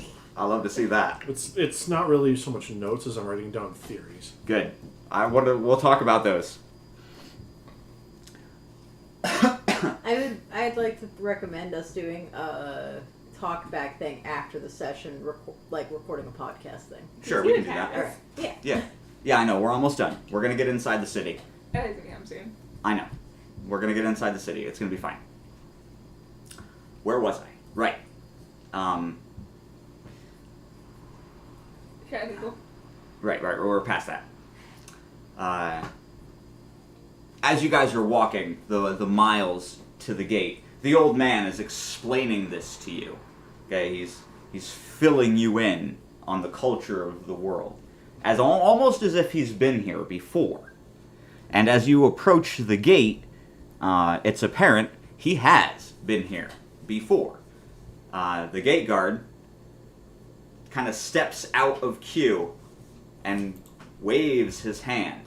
And from his fingertips shoot 2 streams of short burst fire. Okay. And the queue moves 3 feet to the right. And the old man motions for you guys to follow. You walk around the queue and up the walkway that the crowd made you. And the old man says, I've been here before. They're expecting us. I called ahead. Cool. Woohoo. And, you're heroes now, so privileges, right? As you approach the gate, the old man, it's apparent he's familiar with the guard. He asked him how he's doing, how his wife is, how the kids are.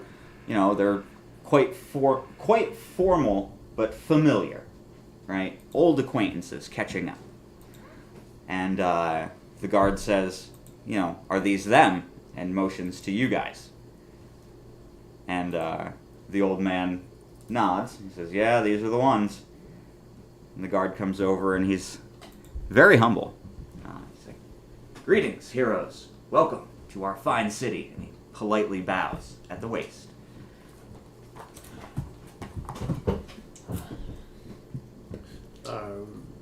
He'll just kind of like hold out his hands and like, no, hey, no need for that. Heroes entitled maybe, but haven't done anything yet.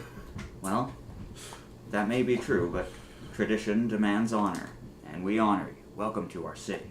Allow me to show you inside. Well, tradition dictates, I am going to say no. And he spins on his heel in the manner of a soldier, walks to a small door next to the great big gate. This door is standalone in the frame, bored into the crystal. He just opens it up, steps to the side, and motions for you guys to step in. Now, the old man leads the way, and in he goes. I'm assuming you guys are all going to follow him. Yeah. Okay.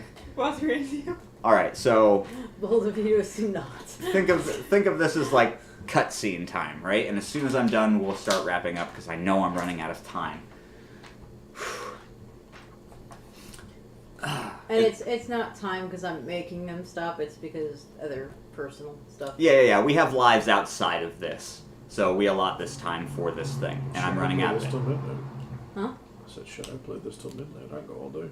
I would love that. I would love that. Let's go. Are we I good? got a headache since Let's the keep beginning, so playing. I'm doing No, We don't have money to Generally. order pizza. Quick! that's okay. You're gonna Donate! get Donate! stuff. Send us money for pizza. that. School boy. Look, if we're gonna come back, we'll take an hour break and eat, get stuff taken care of, and then we'll come back and we'll keep playing if you guys want to. A second session? A second session. So we're gonna have session 1 today? We'll go until you guys want to stop. I have the content ready. The story Well, is gasp! Okay, whoever's watching, there's only one other person watching. Comment. Do you want us to come back? Because we will. We will keep going. Damn. We'll assume no if no one comments. Like, I may have Starfield, but, like, shit. Okay. I could stay up till, like, 4 playing that and still get enough sleep for tomorrow. Well, I've we stayed don't up till even have 4 to writing leave this. too, Yeah, so. that's what I'm saying. Yeah. All right. Okay. Well, I let it there. We'll keep playing All right. for that moment. You guys follow the old man through the gate, and it's just a simple corridor carved out of the crystal. No walls, no paneling, no nothing. It's just the smooth, polished crystal arch that moves in a comma shape past the gates and out into the entrance of the city proper. And as you step out onto the pavement, you're met with the most colorful thing you can possibly imagine.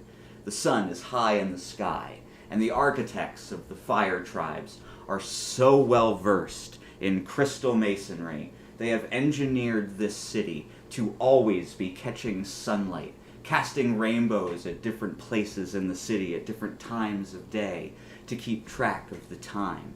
At night, the crystals catch the starlight, and from the air, the city looks like a sparkling sea. It's called the Rainbow City because in the center of the great city resides the Temple of the Fire Dragon, a massive 75-story pillar struck right in the heart of the Caldera Luna, the rumored location of where the moon was pulled down to earth by the fire dragon in her rage at being sealed away.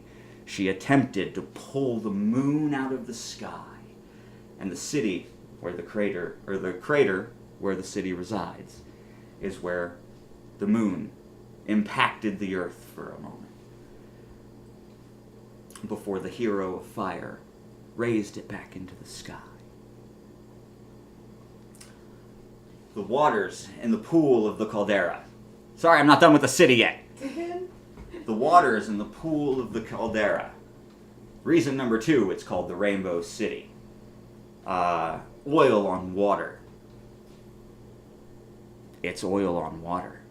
It's rumored to be the blood of the great fire dragon that was spilled during the combat between him and the hero of fire. And it holds up. Anybody who goes into this water in a few days, they get sick and die. It's undrinkable. It's unpurifiable. No water mage has ever been able to pull drinking water out of the lakes of the Rainbow City. At the top of the spire is the seat of vigilance, home to the 3 ruling heads of the fire tribe, the House of Family, the House of City, and the House of Nation. All 3 of them at the moment are women, but the fire tribe operates on an ostracized democracy. Everyone serves at one point or another. It just so happens that this time it is all women. This would all be common knowledge to everyone. The city itself is laid out. I have a map. For those at the table, this is how the city is laid out. Ted, do me a favor. Take a picture of the map and send it to me because I can throw it on the stream real quick. There's your Temple of Fire. Okay. Okay.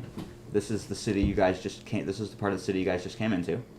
Okay. This is the main city on the south. Okay. This is the merchant quarter. This is the residential quarter.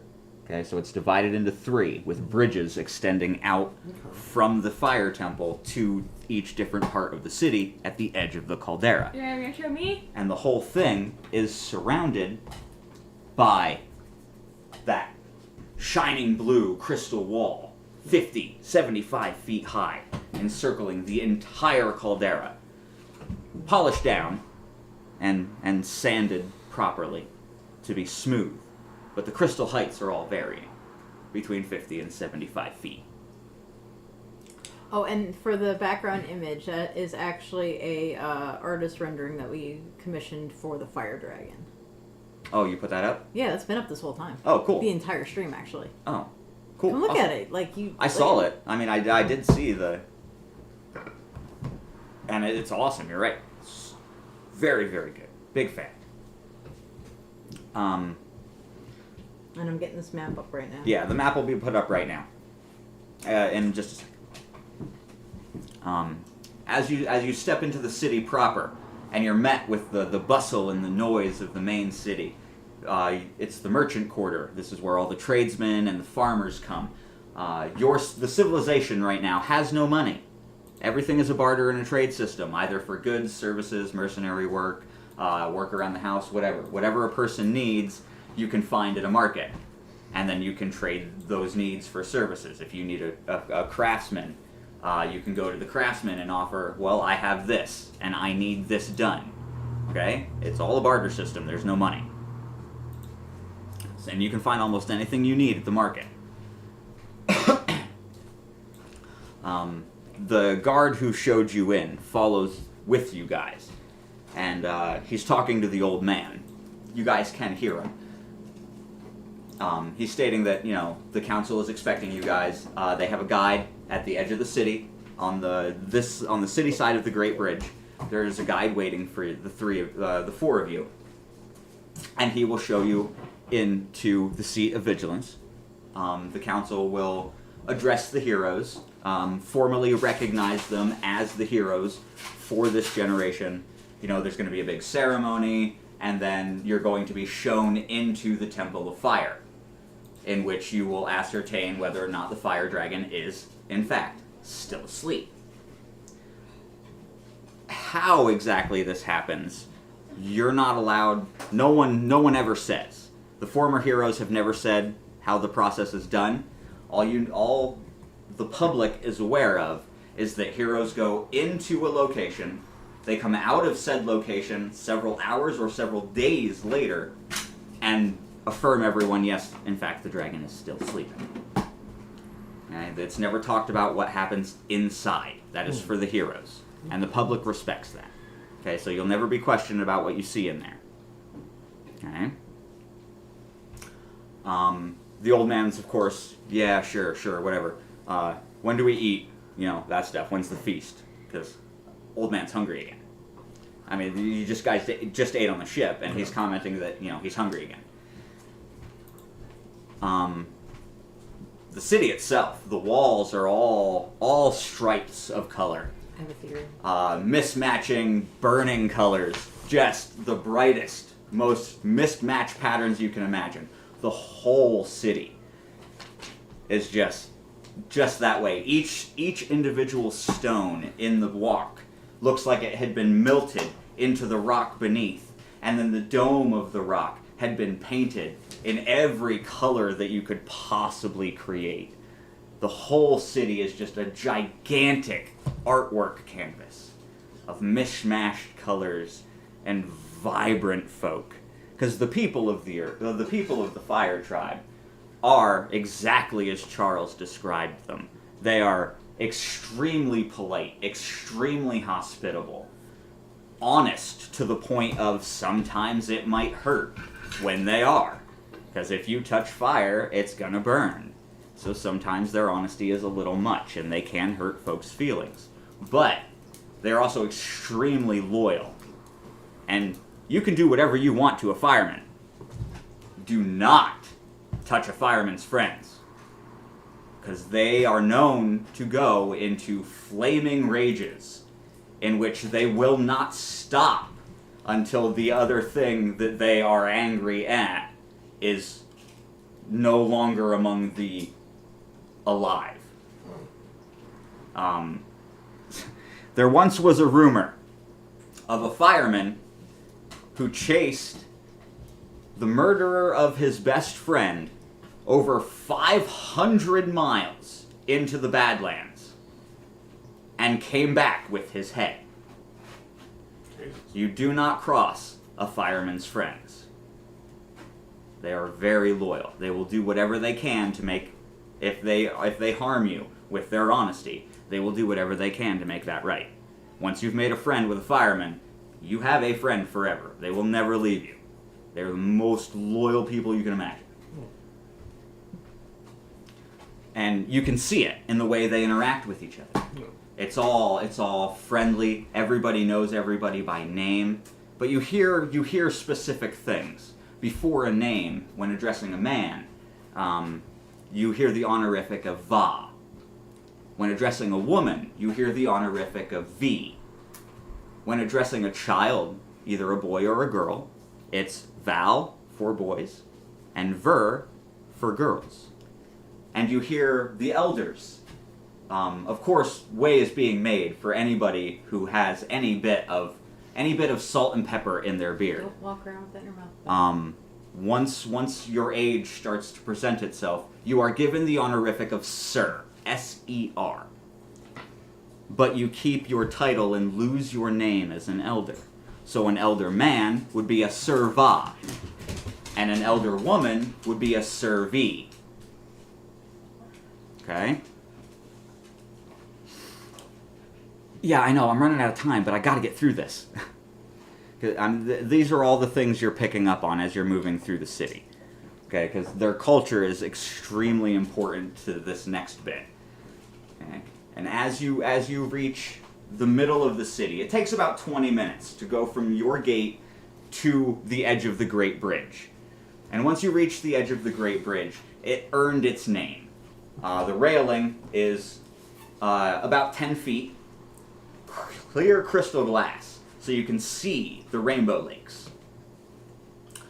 The walkway is cobbled stone fused together with fire in beautifully carved arches of crystal underneath, expanding all the way out into the lake. Because the fire tribesmen are excellent crystal masons. You want to crystal anything, you go to a fire mason. Standing in the middle of the Great Bridge, traffic moving on either side, one direction one way, the other direction the other way, standing in the middle of the bridge is a wiry man, hair all frazzled and dark orange, almost red. A beard to match, short cropped, very well trimmed, very, very, very kempt beard. His hair is an absolute dumpster fire. He has a pair of half-rimmed glasses strapped to his nose. And his robes, which in fact are a one-piece robe, go all the way down to his feet and fan out behind. And they are, just like the city, every color you can imagine in mismatched shapes and sewn all together in patchwork that makes him look like a kaleidoscope. And he is standing there with a book in his hand, open in the palm of his hand, and the binding of the book is metal.